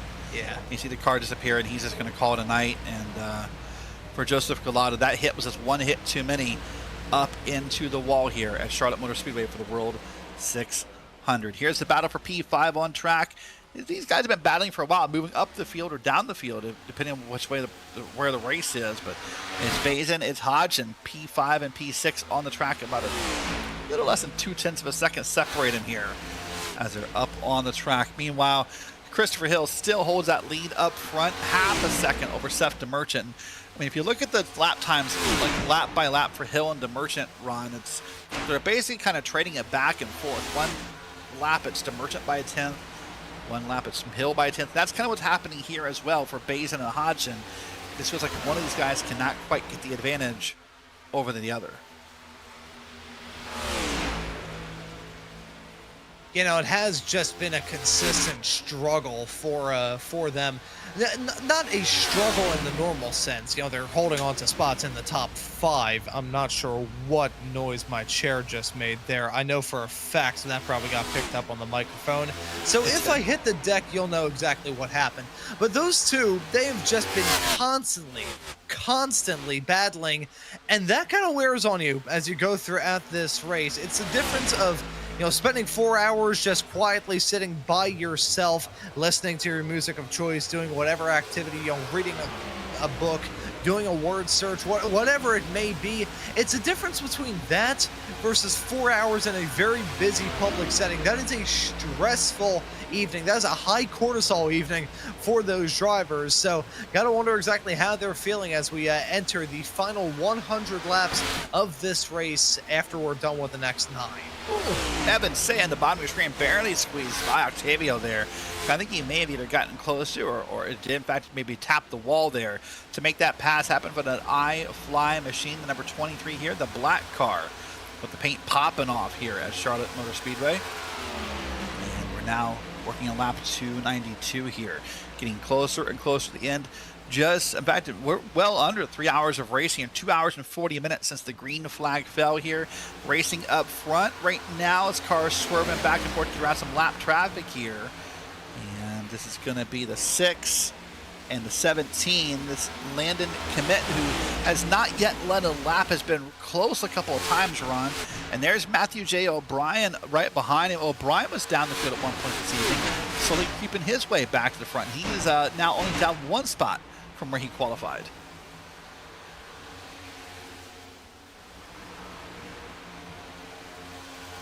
Yeah, now I'm not sure how much I am really reading into the pace that we're seeing right now, Derek. I am still waiting for the other shoe to drop. Now, maybe that's just the upbringing that I had, always waiting for something else to go down. I'm still waiting for that. We are getting to the point now where we're at 9:15 p.m. in sim time.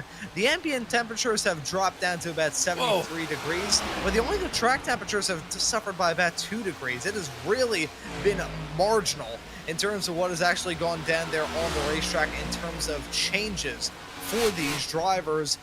I'm thinking it's going to change here very, very soon, and when that is the case, we're going to see the competition change. Well, what we saw right there was a change with Graham Boland. He just kind of weaves through those drivers. Remember, he's a lap down.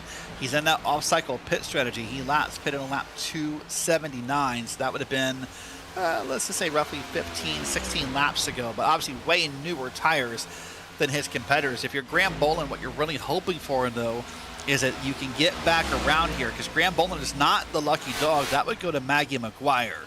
So if you're Graham Boland, you're hoping either Maggie passes the field by and gets their lap back the quote-unquote old-fashioned way, or that you can do it yourself and get your lap back the old-fashioned way. So now here's Dylan Bass and Dylan Hodgson.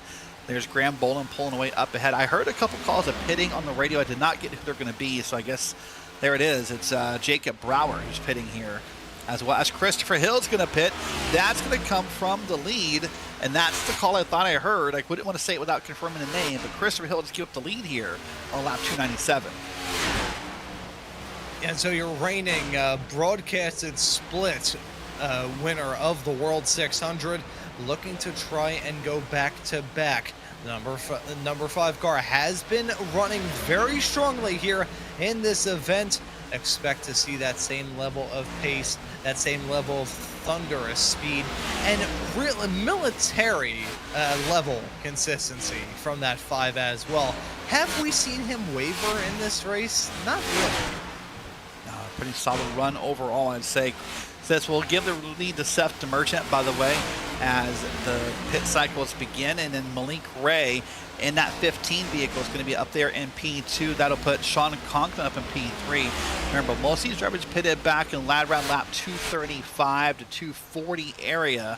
So for everyone, pit stops are coming. That is not necessarily off cycle for your former leader in Christopher Hill. He just wants to get it done a little early here. But here's a battle. There's Sean Conklin. He's trying to get to the inside of Malik Ray. Tries to use that lap car to create a little bit of chaos. Does not work that time.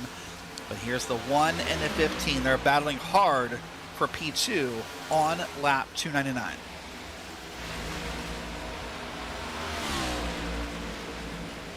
I will be 100% honest here, Derek, as we head our way to lap 300.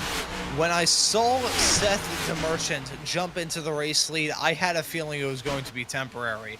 But he's been able to shake off all the challenges like a bad case of the fleas. And right now, with the drivers battling directly behind him for second, that 1.6, 1.7 second margin going to continue to grow He's been able to, again, keep his nose to the grindstone, do what he needs to do to get the results that he wants. It's consistency that matters here. You're running for 600 miles. If every single mile can be executed the same way without any incident, without any major worry about something going cataclysmically wrong, you're going to be cooking with gas here in this event. And clearly, that's what's going down for the number 2 as of recent. Just found that groove, found that race lead, hit his stride, and he's been hitting it every single lap since. Hitting ever since. I agree with that. There's a call down pit road. That's going to be Sean Conklin right on lap 301, coming to 302. He'll come down pit road. Remember, everyone need to get one more splash of gas after this. Not a full pit stop, we wouldn't think, for your last stop here, but we'll wait to see when that does happen.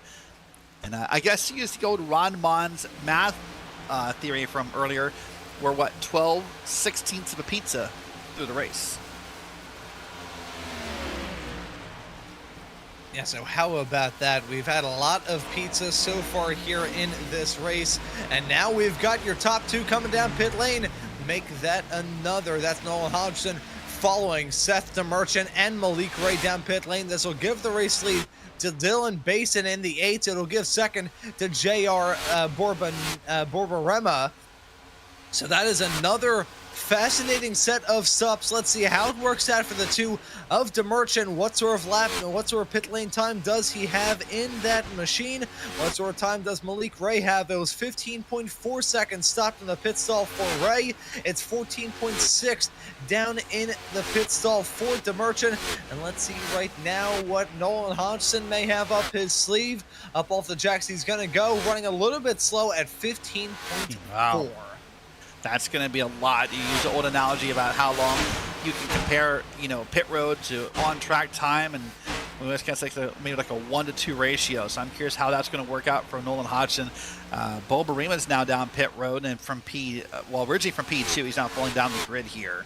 So he'll get 4 tires and gas. That puts Dylan Basin up to the lead, Landon Kimmett, and I think Basin may be pitting soon here as well. He last pit on lap 241, so he gets to run a little bit longer than the rest of the field. That's a long stop as well, for Bormarina. 15.7. Seen a couple 15-second pit stops here in this set of stops. There's Maggie McGuire with that pink car with the Boston Bruins logo on it.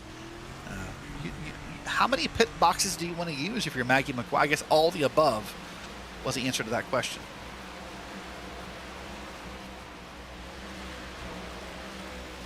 Hey, it's as long as the rules aren't being enforced. Like, I know there's some leagues that do enforce how many pit stalls you can drive through before you incur a penalty. I guess don't hate the player, hate the game, I suppose, something like that. I'm not really sure how it all works. I will say, though, with the Bruins car, I would make a hockey joke, but the brain cell, Gerald, he is not firing well at the present moment, so I'm not sure if I'd be able to bring one that's too down to the rink, talking about hockey terms. Most of the jokes I have about the NHL are just about my beloved hometown Flyers, who, according to the wise words of Bill Burr, haven't won stuff since Gerald Ford was in office. Yeah, that's it's a long time here. We're starting to wrap up pit stops here. A couple more. Chris Rill's already pitted. Let's try it again. Charles Wembley's coming down pit road, as did Landon Kimmett. That'll push some more drivers up the field here. And finally, here comes Dylan Basin as well, pitting on lap 307. Remember, everyone has to pit again. No one obviously can make it from here. We think it's somewhere between 62, maybe 65, maybe 66 laps. We're still watching some drivers push this here. But again, one more pit stop needed for the entire field, and we'll be ready to go from there if it stays green. So welcome in here, I guess, now to Saturday morning racing on the East Coast. It's now 12:01 a.m. on the East Coast. Welcome into our East Coast viewers now to Saturday morning racing of the World 600 from Charlotte Motor Speedway. Derek Watson, Ron Mons on the call. Ramiro Cisneros pushing the buttons down the production truck. There's Graham Boland making a move up the track there on that sort of aqua colored car. That's the 24. And that was a very sudden move by Graham Boland as the 24 is pitting. That was Brad Newman right there in that down pit road there. Yeah, so Newman now down in the pit lane. We'll have to see where he exits out. And what is I think that's an old Kumo tire flashback paint scheme there. It's I do like the color scheme, I'll be honest. Now in the night, I don't think it's really doing it too much justice. I think those colors need to be a bit more fluorescent, kind of glow in the dark-esque for it to really fire off for me. But either way, Brad Newman, not the first time he's been up towards the pointy end of the field, but may end up being one of the final times. We're now only 90 laps away from the end. Dylan Cardenas has come down pit lane in the number 11 machine. He's had a pretty topsy-turvy night as well. We'll have to see what he does in pit lane when he exits out, what sort of time he has down in the pit stall, down in pit lane itself. Lots of different factors in the case of the number 10 as he ends his way towards the end of his stop, 15.5 seconds for the driver of the 11.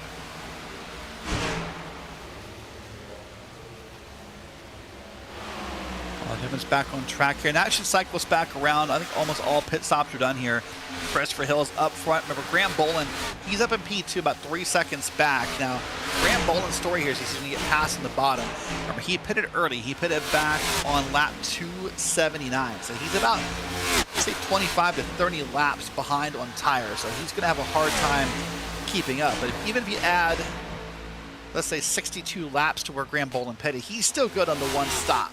He can actually stop early, and I wonder somewhere in my head if that's the call, because if you're Graham Boland, you're going to have the time to justify getting tires and gas together.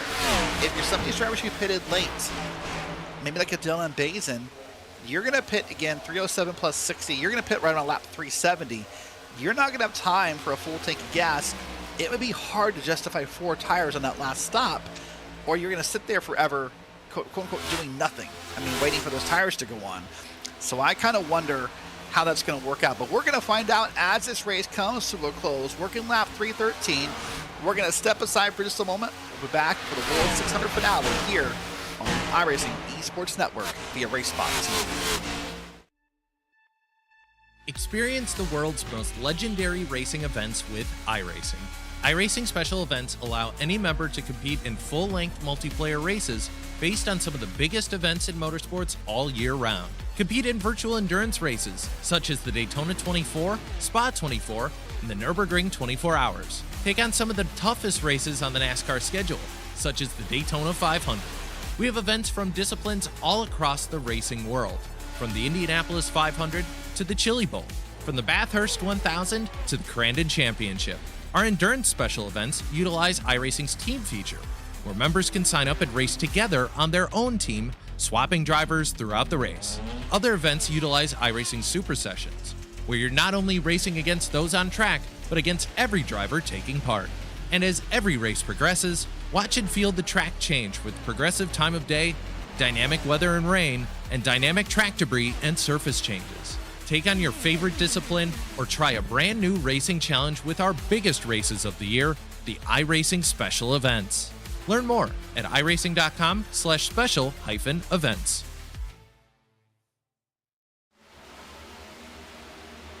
All right, welcome back here. Lap 316 of 400 is underway here for the World 600 from the Charlotte Motor Speedway. On the virtual side here via iRacing. Looking at the track temp has started to come down a little bit here. 88 degrees Fahrenheit. And I can tell you that, by the way, and I thought this may happen, as this track cools down throughout the night run, Malik Ray just a few laps ago, I believe, set the new fastest lap time. I'll confirm when that was, but Malik Ray's now at 29.175. So I suspect possibly I'm going to set this up as a prediction here. When Graham Boland makes that last pit stop right around lap, let's say 330, 340 on that cooler track, I bet Graham Boland walks away with the fastest lap of the night.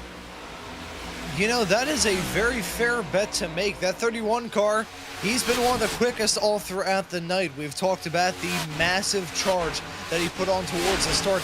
Briefly led this race. Even right now, holding on to the final spot inside of the top 5. He sits at the moment having gained a pretty shocking 26 spots since the race started. So that car's been running fairly smooth, pretty quick.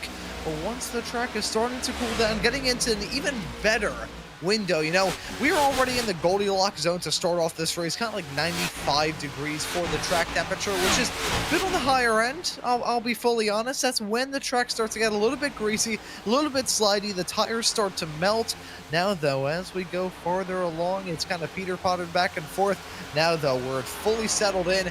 88 degrees at the moment last time I saw for the track temperatures, and that still remains the case here to this moment. The track is feeling a lot better now than it did in the early stages, even though they've had race cars pounding the turns around this racetrack for the past 320 laps.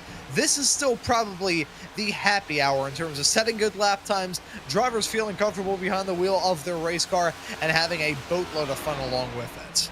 I agree with all that, but I did confirm lap 304 just after Malik's pit stops when he set that fast lap, and that's still holding for Malik. By the way, I want to cover a couple stories that happened here since the pit stops happened. Remember, Christopher Hill pitted a little early. You could argue that paid off because he now has a 2.7 second lead over Seth DeMerchant. Remember, before the pit stops, they were within about, what, half a second of one another. So we'll see if that continues to be the case here. They pitted, I mean, 6 laps apart. So in theory, you say, you know, Seth has 6 lap newer tires. I don't think that's a big enough difference, but right now, Seth is having a hard time closing that gap since those pit stops. Sean Conklin's back in third, 4 seconds back with Malik Ray, putting him under pressure here. You see that battle right there on your screen. And we are now down to 19 cars on the lead lap. And although there are only 19 cars on the lead lap, many of the drivers who started this race are still competing in it. At the moment, I think the retirements that we have here in this race just about stretch back to Johnny Gressler, who at the moment is classed down in 27th, 41 laps down, pardon me, from your current race leader right now. I keep making these comparisons to the 1960 World 600.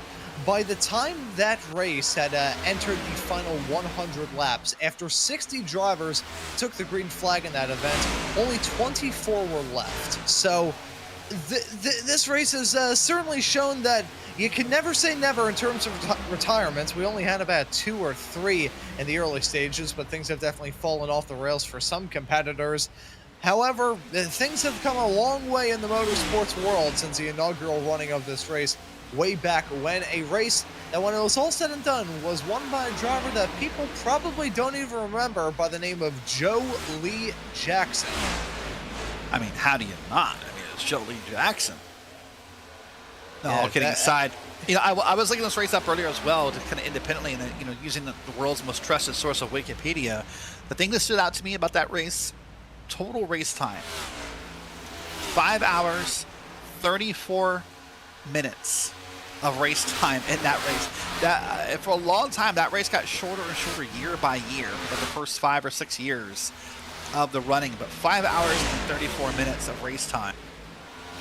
That is the longest World 600 on the books. It's 1960 and 61, and then 2005, where they went 5 hours and 13 minutes.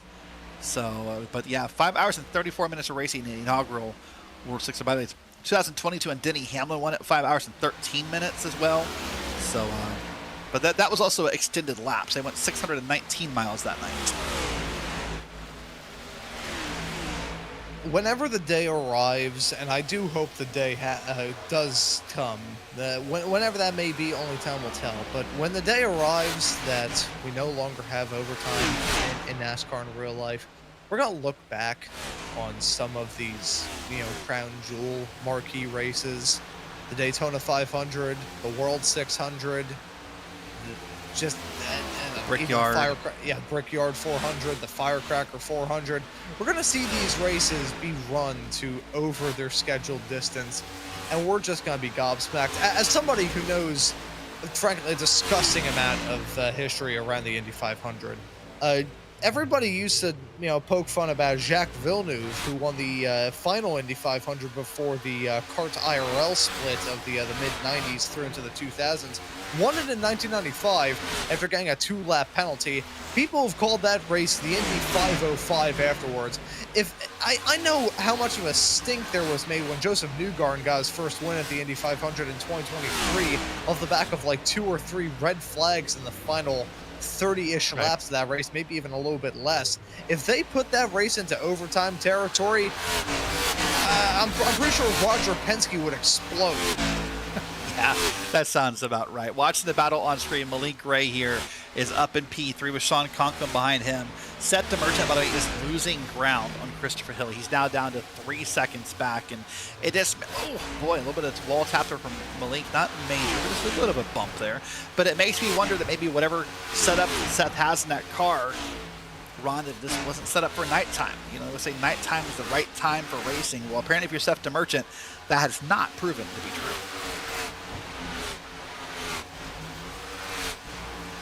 Yeah, there are a few times where I think that does just fall apart a little bit. Of course, here we expected the evolution of this track to go down, and the evolution of the mindset of these racers here. We always talk about how much the track is going to change with the fall in temperatures, the different sight lines, drivers maybe not being able to use the same markers of turn-in, braking, when to get back on the power, whatever the deal may be, whatever markers and visual cues these drivers maybe have to change at this moment here in this race. It comes down to a psychological factor as well. Time running out, some drivers maybe feel the temptation or urge, whatever it may be, to lift their foot off the gas a little bit more than they were doing in the early stages. With 70, now 69 laps left to go here in this race.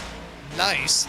You are going to see these competitors just be in a different frame of mind than what they were at the start. That's a reason why some of those competitors that were holding on to good results in the daytime, heading off through the sunset, now beginning to drop down like a rock as the nighttime has fully set in, and drivers who were not necessarily down in the doldrums, but just not feeling too great about their chances once the sun sets, they've been able to come alive. You look at the likes of Christopher Hill, Malik Gray, Sean Conklin, even Tyler Lateral to some degree, who, granted, that number 6 car probably been one of the more consistent runners here in this race. There have been very few times, if any at all, that he's been outside the top 10.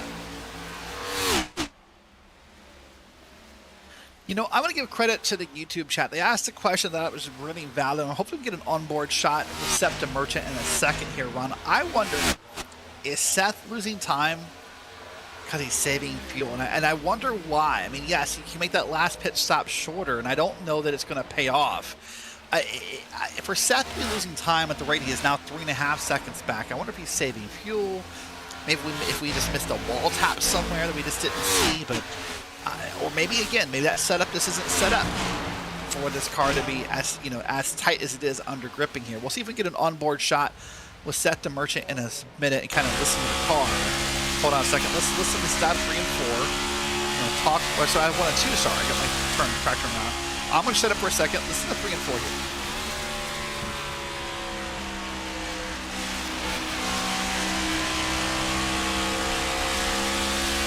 Not really fuel saving. Nothing out of the ordinary right there, Ron.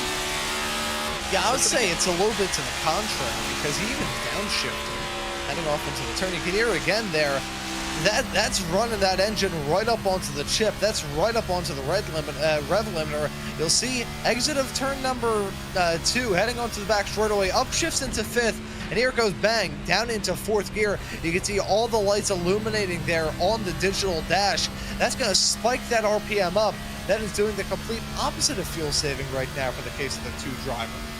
Yeah, so there's nothing that fuel savings. Either he's tapped a wall somewhere, or listen, one thing I've noticed about Seth, every time we find him on the cameras, he's battling another car that's a lap or more down. And I wonder if maybe a lot of times it feels like lap traffic is kind of willing to let the leader by, but then sometimes you kind of get annoyed after that, I think. And you kind of just maybe don't let everything happen with the rest to feel the same way. So here we see Seth here, with a lap car up ahead. You're right, there's no fuel saving. Watch him shift the gears. There it is right there. That hand moves to the right, and that'll happen here again in the corner. right about here. So you're right. You know, there's no fuel saving for the 2 driver of Seth the Merchant.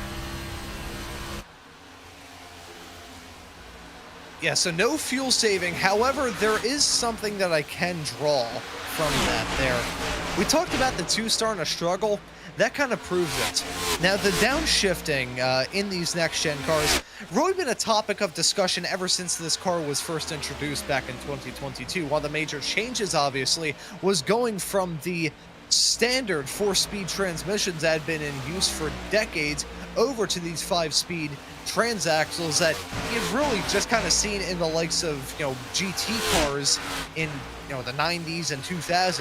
It's still not the most sophisticated system in the world, but a big leap from what had been used for many, many years in the NASCAR world and had been used in the Gen 6.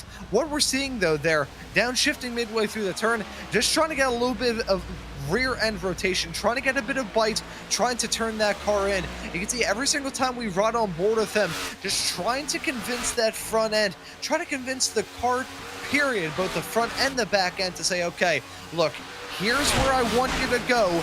Please go there. Having a race car that doesn't do what you want it to do is the most frustrating thing in the world. If anybody out there has got a new piece of technology, it doesn't matter whether it's a microwave, a blender, a Gucci smart toilet, whatever it may be, and it just doesn't work properly, doesn't do what you want it to do, that's always the most frustrating thing in the world. For a racing driver, when you're turning the wheel, pressing the pedals, and trying to do everything you can to get that race car to do what you want it to do, and it still refuses to do it, that's when you want to, just punch your head right through a wall.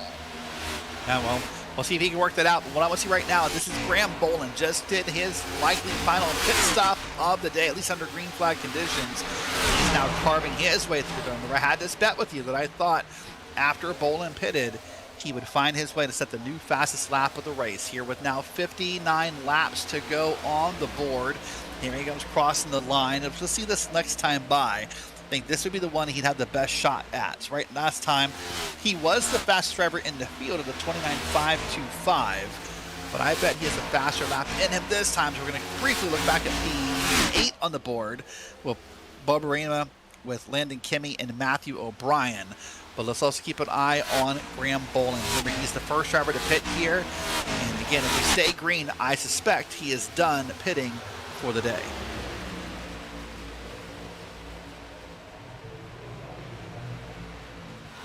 Yes, that may end up being the case. We are getting into those final pit stops, or at least the final stint for these drivers. Now, of course, everybody tuning into this broadcast is aware of the news that took place yesterday. So this is a pretty interesting memory to bring up here. About a decade ago in the other real-life World 600 here at Charlotte, when Austin Dillon won his first ever NASCAR race and a fuel mileage finish besting Kyle Busch right towards the end of that event, there have been many times in which this event has been decided because of fuel mileage. This could be another one of those cases. It's a 600-mile long race. There's a lot of opportunities to do some fuel saving. This is one of those racetracks where I would say in the grander scale of intermediates, cookie cutters, whatever you want to call them, the 1.5 mile long racetracks, you can pull off some good fuel saving through a stint here. And we've talked about it all throughout this show, from the first stint all the way through to now when we're getting into the last. Drivers just trying to do a little bit of fuel saving to have a little bit of extra cushioning in their back pocket. They're not going out to the store and buying themselves a pillow. They're going through the store and just getting a little bit of lint and fluff off of every single article of clothing and every single teddy bear in that store, and they're making their own pillow out of it. Is it the most ideal setting in the world? No, but it's going to cost the least of them out of pocket, and it may come in handy a little bit later on. Now, if anybody does that, I'm not sure of the legalities of it all, having a pillow made out of half teddy bear, half jeans, but I digress. That would be kind of weird, honestly. There's a look again at Jose Solis Jr. with the, what do you call that big rabbit? Big chunk? Is that what you called him earlier? Big chungus, yeah. Big chungus? Yeah, whatever it is again. By the way, couple things to keep a note here. Graham Boland did not set the fastest lap as I predicted. He's leveled that thing off. It's still in the 29s and running well. but it never got down to the 29.1 that Malik Ray did. Now I want to put a thought to you. Now Set the Merchant's fallen further back, almost 4 seconds back now from our leader, Christopher Hill. You know, what's running through my mind, Ron, if I was Set the Merchant, I know it's a risk. I know it's kind of risky. I would come down now. If I could come down now, I could justify the stop for gas being long enough that I could put 4 tires on this car and have the time to use them. If you're Set the Merchant, the status quo is not going to work. You're going to have to try something different here. You're going to have to kind of reach into the bag of tricks, if you want to call it that, and try something weird. You're losing time. If I was Set the Merchant, I would be down pit road, putting new tires on, and seeing if that could help me gain some ground Christopher Hill and the rest of the field. Here's my 2 cents. Set the Merchant at the moment, I don't think is on track for a victory in this event. I'll go out and say it. He was quick as the sun was starting to set and we're in the early stages of the night, but now that we're getting into the dog days in massive air quotes, as we're getting along in the evening, you're starting to see things kind of slip through his hands. So at this point, you got to do something different because you don't really have a shot at glory other way. Try and make something else work. Try and just buck the trend of everybody else and what they're doing here in this event. Buck the trend of what your competitors are trying to win this race through. Do something a little bit different. You can't win the race by doing exactly what your main rivals are doing. There's Sean Conklin, our pole sitter, who led some portions of this race early and towards the middle of the race. He's now down pit road for his final pit stop. You see a couple names keep popping up the right side of the screen with the pit stop timers. Those will go on throughout the night here. But again, up front, the Merchant's losing time 10th by 10th by 10th.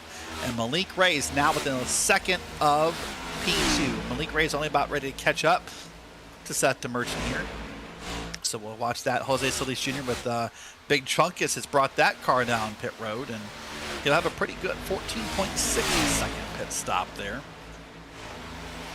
So I wonder here, and I bring this up again, I want to say it one more time.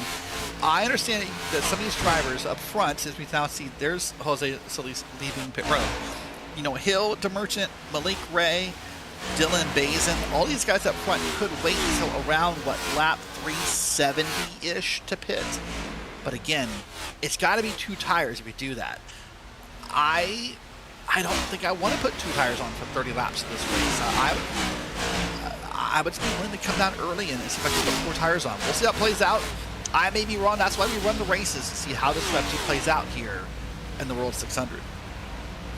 Yeah, I'm going to say this knowing fully well that it's kind of like mentioning the boogeyman, but we've been on a very long green flag run here in this race. If there's one thing that I know about the racing gods, they can be sometimes very, very cruel and very unforgiving. Hold on a second. Christopher Hill pitting this time. Leader's going to come down pit road with 47 to go. He's going to make the call I just talked about. Put it on the radio. Christopher Hill brings that Logitech G machine down pit road for the final time under green flag conditions. Gets it down to speed. He will do this. He'll try and pit early. Now, here's the question. What does that do? Does it force Set the Merchant's hand? Or does the Merchant stay out hoping for the yellow for something weird to happen? Yes, yeah, I was going to say there is still that inherent worry and risk of a caution coming out between now and the end. So may as well do it now. Kind of even out that final stint. Make it as simple as it can be for the driver behind the wheel. Don't have to worry about the strategy. Don't have to worry about who's on 2 tires, who's on 4, what you can do on 2 tires, what you probably would have been able to do on 4. Simplify it for the driver so they can focus on what they need to do behind the wheel. I like this call to come down pit lane. I like that these teams and drivers are simplifying the run through to the fall of the checkered flag. So again, it is just an evening of priorities. You don't have to worry about juggling 87 different things at once. You can just focus on the driving. You can just focus on this, that, and the third. Right now, Christopher Hill looking for back-to-back wins in this event in the iRacing special event broadcasted run here in the World 600 in 2026. Running in 10th right now. First car 1 lap down, just came down pit lane. Gotta wonder whether a second win in a row is in the cards. Maybe we'll have to wait and find out. Watch his lap times, pardon me, as we come around here and see how he's doing. We'll wait till he gets an actual full speed lap in before we start quoting him and seeing where we are and what we're going to do. We suspect he'll be in the 29s. Last time by set to Merchant of 30.511. So we'll wait and see. Yeah, Hill at 29.3. So we're talking 1.2 seconds a lap faster on those tires for Christopher Hill. Here's the battle for P7, P8. This is Charles Wembley. Evan Say has been up and down the field now. iFly car most of the day. Now has a battle with some lap cars in the way here. And that's the battle on screen for P7.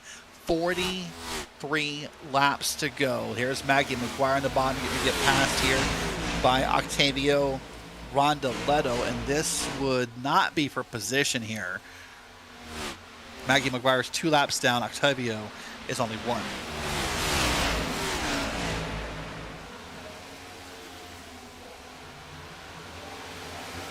Yeah, what a bounce back for the 9. We saw that car bounce off the wall earlier on here in this race as side by side heading off into turn number 1 and 2. That came a little bit out of nowhere. Well, again, a move done and trying to jump in front. That's Matthew O'Brien behind the wheel of that car, and that's P16 for him for now. But Octavio Rondoletto, we saw him bounce off the wall in the early stages of this event. So now ended on a solid note coming into the final 40 laps of this race. It's not with a race winning position. It's not with the greatest spot in the world, but it is good considering the rough road that team and driver have been on here. So the gap between Seth DeMerchant and Malik Ray has not really closed in a while. It's still about half a second right now. These guys running basically identical lap times, within about a tenth of a second back and forth. They keep swapping here. So that half a second gap still exists. Dylan Basin's back in P3, but that's 10 seconds back off of the lead. So that group gets further back here. But again, Christopher Hill still running over a second a lap faster than these drivers. The question I have now for you, Ron, with 39 laps to go, has Seth DeMerchant just made his bet? Is he just praying for the caution for something to happen? Is he just committed to the bit, so to speak? No, in fact, he's not. Sorry, he must have heard my broadcast commentary because he's pitting this time by. He called it off here. He's going to pit with 39 to go and surrender the lead. Now the question is, how many tires does this give him? I think it might just be a two tire stop. Easier for me to say. Again, so let's see. Down in pit lane is Seth DeMerchant behind the wheel of that 2 machine. Going to drop out of your top running positions. What will he do? We will have to find out as Malik Ray has assumed the race lead. 24 spots gained since the drop of the green flag for him as DeMerchant. Oh, as there we could see Ray coming down pit lane, slowed it up, heading through 3 and 4, and that's a pit stop for him.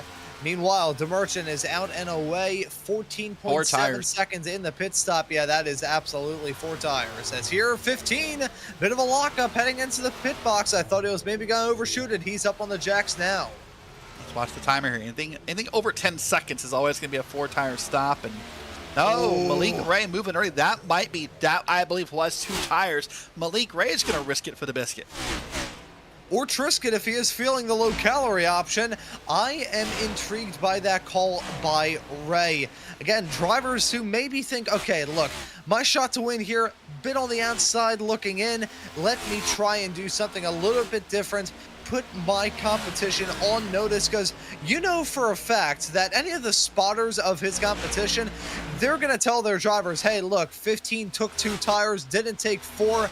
That is going to change the mood surrounding battles involving him. And of course, you know, not even to mention the fact as well, because of the fact it was a 2-tire stop, was able to exit out with a stormingly quick run down pit lane. I'm also going to go out on a limb, Derek, and say this. That's maybe the only front runner to have a 2-tire stop here in the entirety of this race. Yeah, we'll see if that changes as time goes on and the laps come down here.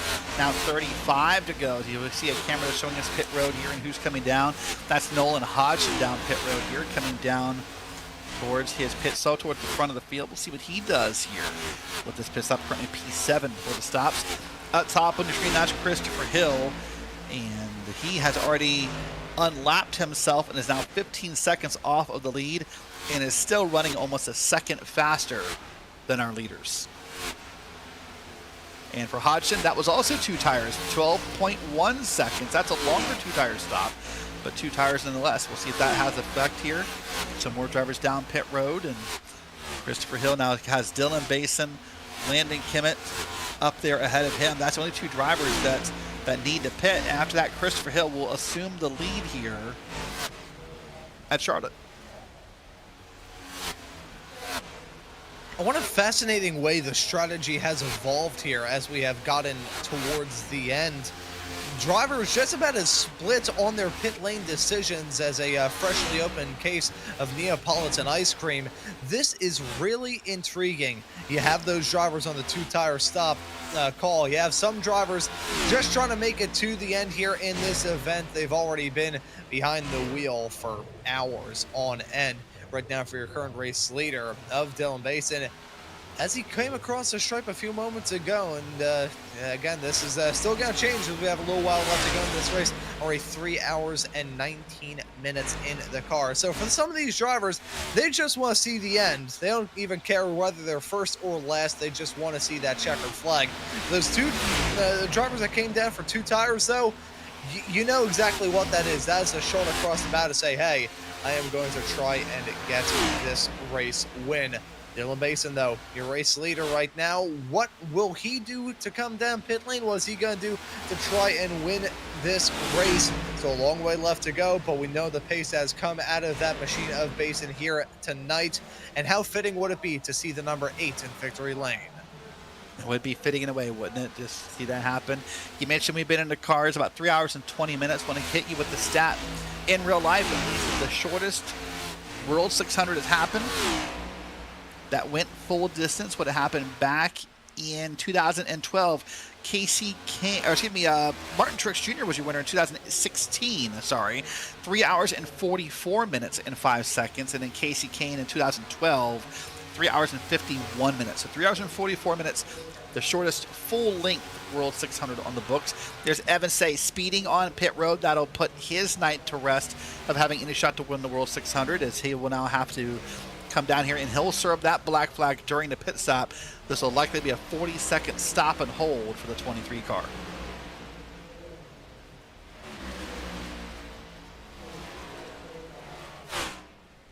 Yeah, so there's the 23 down in pit lane. That is Evan Say. Currently running in 17th at the moment, up on the jacks, and down pit lane he will go very, very soon. He has a penalty. He's not going to go for a while. No, he's not. Lyndon Kimmett just made it very obvious. I'm pitting.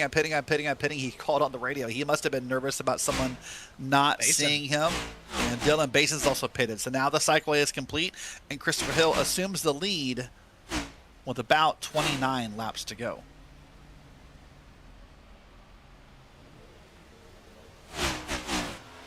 So now the fight is on. Christopher Hill has assumed the race lead. Sean Conklin is about 6 seconds farther adrift in P2. It's Tyler Lateral running in 3rd at the moment. It's Malik Ray in 4th, and Seth Demerchant currently running in P5 right now.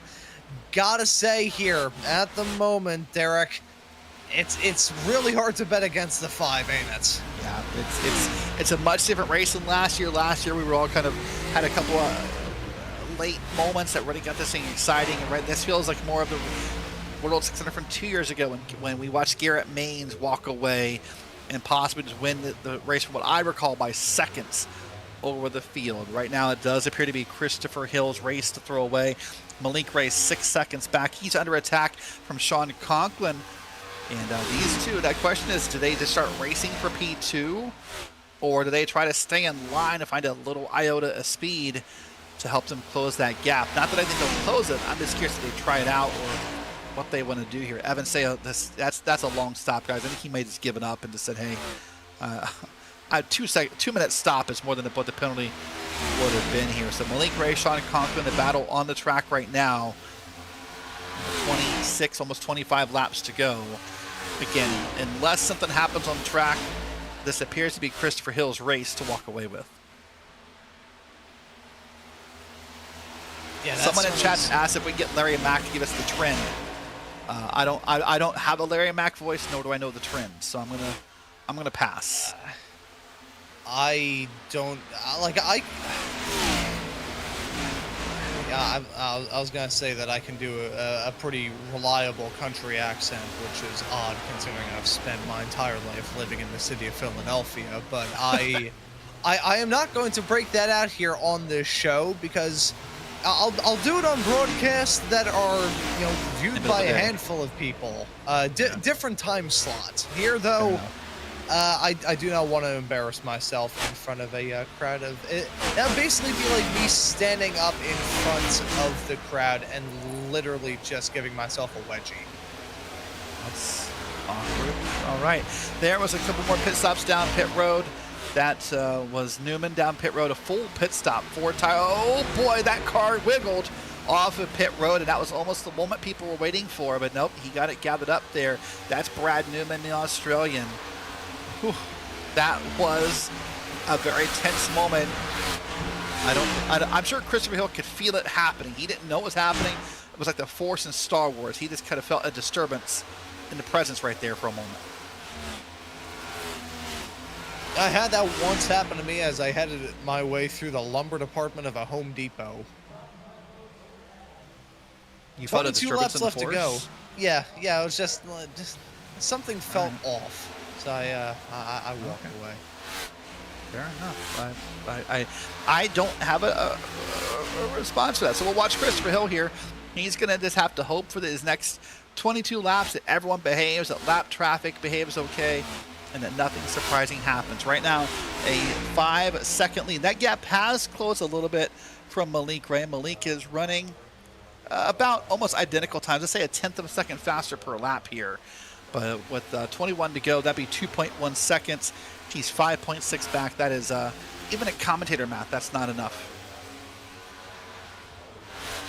Yeah, no, the math ain't mathin' in that situation. So for Malik Ray, it seems like it'll be close, but no cigar. 20 laps left to go here.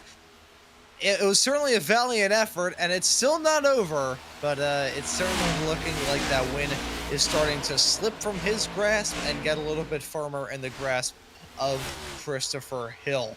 What a driver really has been up to this point. We don't want to talk about it too much, but really, has there been like a really substantial point in this race where that 5 car hasn't been inside the top 10? It has been a race of comers and goers, but for the most part, he's been staying up there through the tides that have changed pretty much with the direction of the wind here in this race. I mean, you almost argue Sean Conklin's sort of the identical. Of course, Conklin's right now back in 3, and he's fallen back from Malik Ray, but Conklin's and those drivers have been up there all night long, just maybe not up there when it matters the most. Malik Ray still trying, guys. He is now about 0.2 of a second faster than Christopher Hill last time by. Still 5.1-ish seconds back, and a little changing back and forth here. But again, with 18 laps to go, I just don't think it's enough time. Here's a race on track here. That's going to be Seth DeMerchant trying to make his way back through. He is now wanting to race Sean Conklin, and he'll have to get around that lapped car first in order to do so. Can DeMerchant maybe walk out here with a podium? That may be a victory in his mind. You have to take the wins when they are allotted. I've read that in a fortune cookie before. For the number 2 driver, it has been a topsy-turvy night. In the opening third of this race, we didn't really talk about him too much. We mentioned him occasionally, but that was kind of it. Then things started to look like they were clicking in place. He was able to get the moves done. He was showing some speed, kind of the speed like he's showing right now as he goes side by side with Conklin in this battle for third. But then things started to fall off. I think, though, that fall off is kind of just, it punches you. It's a kick in the shins. So right now, Seth DeMerchant looking for bragging rights at the moment. P3 would not taste nearly as sweet as a victory, but it would be a good consolation prize at the end of what has still been a very well-executed night behind the wheel for that number 2 driver of DeMerchant. By the way, I do want to address a question from the YouTube chat, the difference in the numbers for Christopher Hill. The 5 is a number that's assigned to him by iRacing. That's how he's ranked in iRating inside this race. That's the official number given to him. his paint scheme has a custom number of 25. That's why you'll see a difference. iRacing does allow these drivers to put on schemes to have custom numbers on them, and that's why you're seeing a difference in those two paint schemes. So I guess someone said is he the 5 or the 25? It's like saying, is it, was the dress black and blue or, blue and yellow? What was that argument? I forgot. But he's technically both, I guess you could say, in a way. But I often use the ticker in the top left of my screen as my reference point. So to me, he's the 5, but he's also the 25 in the car. I'll tell you what, if I take off my glasses, granted it turns all of the race cars' numbers into blobs, but it certainly does that for Christopher Hill. Either way, though, whether it's the number 25 or the 5 on the side of that race car, we know that he has a 5-second gap back to the 15 of Malik Ray as he looks to be P1 at the end of this race. 13 laps now left to go here at Charlotte. 13 laps that I feel like is going to fly by for some and drag on for others. I think Christopher Hill may be part of the latter category instead of the former. Yeah, Matthew J. O'Brien, the bottom of the screen, he's under attack here. This is a battle for a position. That's Landon Dimmitt here. They're battling for a top 10 position here with 13 laps to go. But I agree with what you said. Right now, I guess if you're Landon Dimmitt trying to get around O'Brien, these laps are ticking by fast as you're trying to make that pass and get it complete. If you're Christopher Hill, who wants to see this game over with, this will feel like another hour of racing inside that car probably here. Now approaching the 3-hour and 30-minute mark of this race, by the way. Happy you're along for the ride one more time from the iRacing esports channels, whether it be Twitch, YouTube, like this on the Facebook feed, on the race feeds. We're being presented by RaceSpotTV. Happy you're along for the ride and had a great night of racing with you. Derek Watson, Ron Mons, with Ramiro Cisneros pushing the buttons down in the production truck. Here's a battle with Malik Ray and Seth Merchant. This battle has closed down to within 0.4 of a second, and both of these drivers are a little faster than our leader. They're both about a 10th or 2 tenths faster, but again, that's just not fast enough with how few laps are left. Roy, with the time running out for Malik Ray, you've got to kick on the hyperjets. You've got to crank up the nitrous, invoke a little bit of Smokey Eunuch sort of rules making and rules breaking here, and you can't do that while you're out there on the racetrack. So it looks like Malik Ray's going to have to worry more so about clinging on to second than he is going to worry about trying to take the race lead. Seth the Merchant is right there. The gap is only about 1/4 of a second as they head their way across the stripe right about then. Malik Ray feeling a boatload of pressure and with some lap traffic directly up in front as well. This could play into the hand of that number 2 of the Merchant as Malik Ray will have to be very careful about when he gets this move done, what he tries to do. But even before they catch up to that lap car, that 2 is right on the back of the 15. And remember, if I recall right, the Merchant took 4. Malik had a slow pit stop. He took 2, but a very slow pit stop for Malik Ray. So there's 2 new fresh tires on Seth the Merchant on that car that's going to help him run down Malik Ray here. They're now bumper to bumper with less than 10 laps to go. 8 to go was at the line here. They're within a 1/10 of a second. And again, they're both pushing fast paces. They're both pushing faster than leader as the lap car of Newman is up ahead here. It's just not enough time. There's the Merchant a little deeper in the corners with those new tires let you do, Ron. He digs in a little deeper. He looks for a way to get around here and find his way back to P2.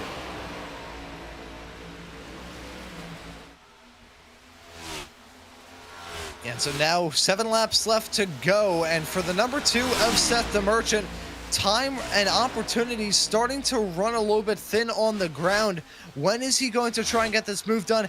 How will he try and do it? I talked about us commentators maybe needing to pay royalties to the breeders who raise the horses that we beat the corpses of, but right now, Seth the Merchant proving that even though you can get the move done, it takes a little while to finally make it stick as side by side heading into 1 and 2. I mean, Malik's an incredible racer. He's not going to make this easy. He's going to make him work for it. But those tires will eventually pay off up out of the corner. The Merchant to the bottom of the course, right to the middle lane of those hash marks there. Through 3 and 4. One more time. Malik comes out. The Merchant is going to even up with him here up out of the corner. Up through the quad oval. How do they race it here with that lap car up ahead? At the line, it would be Ray, but they're going to keep racing side by side 5 more times around. 5 times. 5 fingers displayed from Barney the Flagman. I'm impressed with Malik Ray. I want to say that, and I know I say he's a great racer, but to hold on for 2 tires versus 4 here like he is, the Merchant's going to back up. I think the Merchant's going to get one more shot at this run. Whatever he wants to do, this is your shot to make the pass. If he misses it the second time, he will not get a third.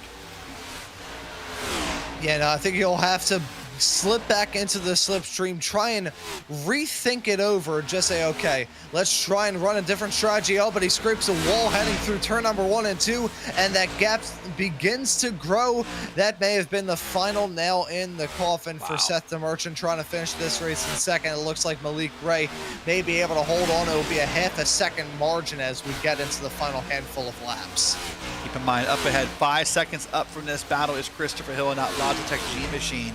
He is the race leader. He is looking to walk away with this race, hoping to see the white flag so that nothing else can get in the way here with now 3 laps. Remember, once the white flag happens, all bets are off. There are no cautions on the white flag. Coming up out of turns 3 and 4. You know, a year ago, Christopher Hill fought all night long. Many pit stops, many great calls to get up in the field, and he ended up beating former eNASCAR champion Zach Novak by 19 thousandths of a second. This year, a much different race for the driver of the Logitech machine, up 2 spots. Means he qualified P3 on the day, as he's going to try and pass Maggie McGuire one more time. Through 3 and 4 here for the penultimate time. They'll get ready to go. And here we are, white flag in the air. All bets are off. Sigh of relief for Christopher Hill. One more time around at the World 600. And now it can be said, with only about 3/4 of a lap left to go for Christopher Hill, what a fantastic green flag run to bring this race to a conclusion. You usually expect things to get a little bit ugly in a race this long, but these drivers have played it to a masterpiece. For the second year in a row on the Friday night open broadcast split of the World 600, Christopher Hill comes home a winner at the World 600, the longest NASCAR race of the year.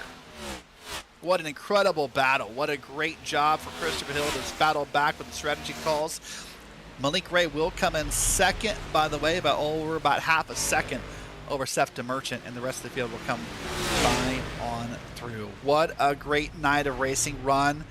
This has been an incredible night for NASCAR's longest nights of the year. Yeah, and action throughout from a pretty jumbled up kind of first half of the race in comparison to what we saw in the second. Really good racing. The 2, I think, just wrecked trying to come down pit lane there. I think I saw him get a little bit sideways, but gonna see the 5 burn it down. Second year in a row, the 5 gonna be victorious here at Charlotte. Definitely a different set of circumstances at the end of this race, but still a deserving winner. A well-composed, calm and collected drive here in the night for Christopher Hill to win NASCAR's longest show.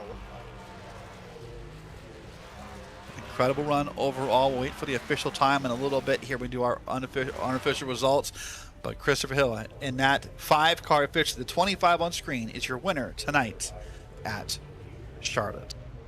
All right, well, let's go ahead and take a look here in just a moment at tonight's unofficial results from the World 600. And we will get those up on the board here. Here it is. Christopher Hill wins over top of Malik Ray by 5.4 seconds. Seth the Merchant 6 seconds back here in P3. Sean Conklin and Tyler Latterell finish out your top 5. Then it's Dylan Bays and Graham Bolin, Nolan Hodgson, Landon Kimmett, and Matthew J. O'Brien rounding out your top 20. Or your top 10, pardon me. There you go, Ron. Yeah, I was about to say, I was like, it's a long night. Yeah, don't worry, it's all right.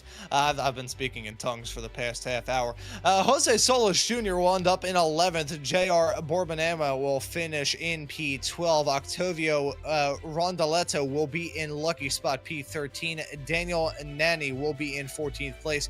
Jun Sun Lim will be in P15 from Charles Wimbley in 16th place. Yuma Yao from Japan will be in 17th. Jacob Brower in 18th.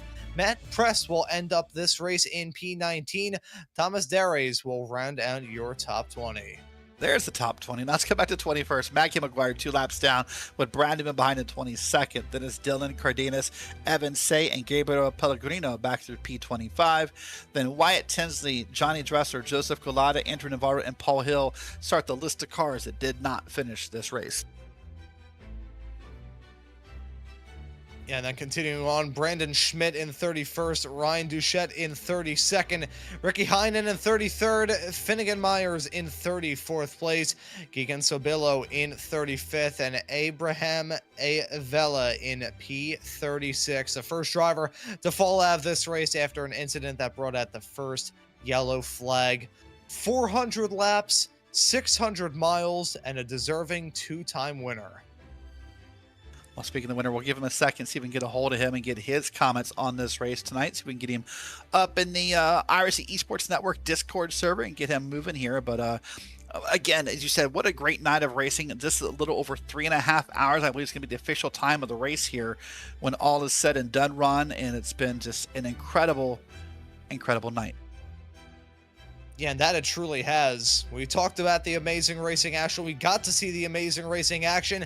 And as things started to settle down and we started to see drivers be able to string together a very long green flag run to end off this race, we got to see the strategy take a hold as well. That's what I like about the World 600 year in and year out. You do get to see pretty much everything that the NASCAR world has to offer, from amazing racing, occasional bits of chaos, and the strategy that keeps the mathematicians in the audience always tuned in, always clicked in, keeping notes on everything. That was a very well-rounded evening of racing action here for the World 600, just part of the amazing special events calendar that we have here in 2026 here on iRacing.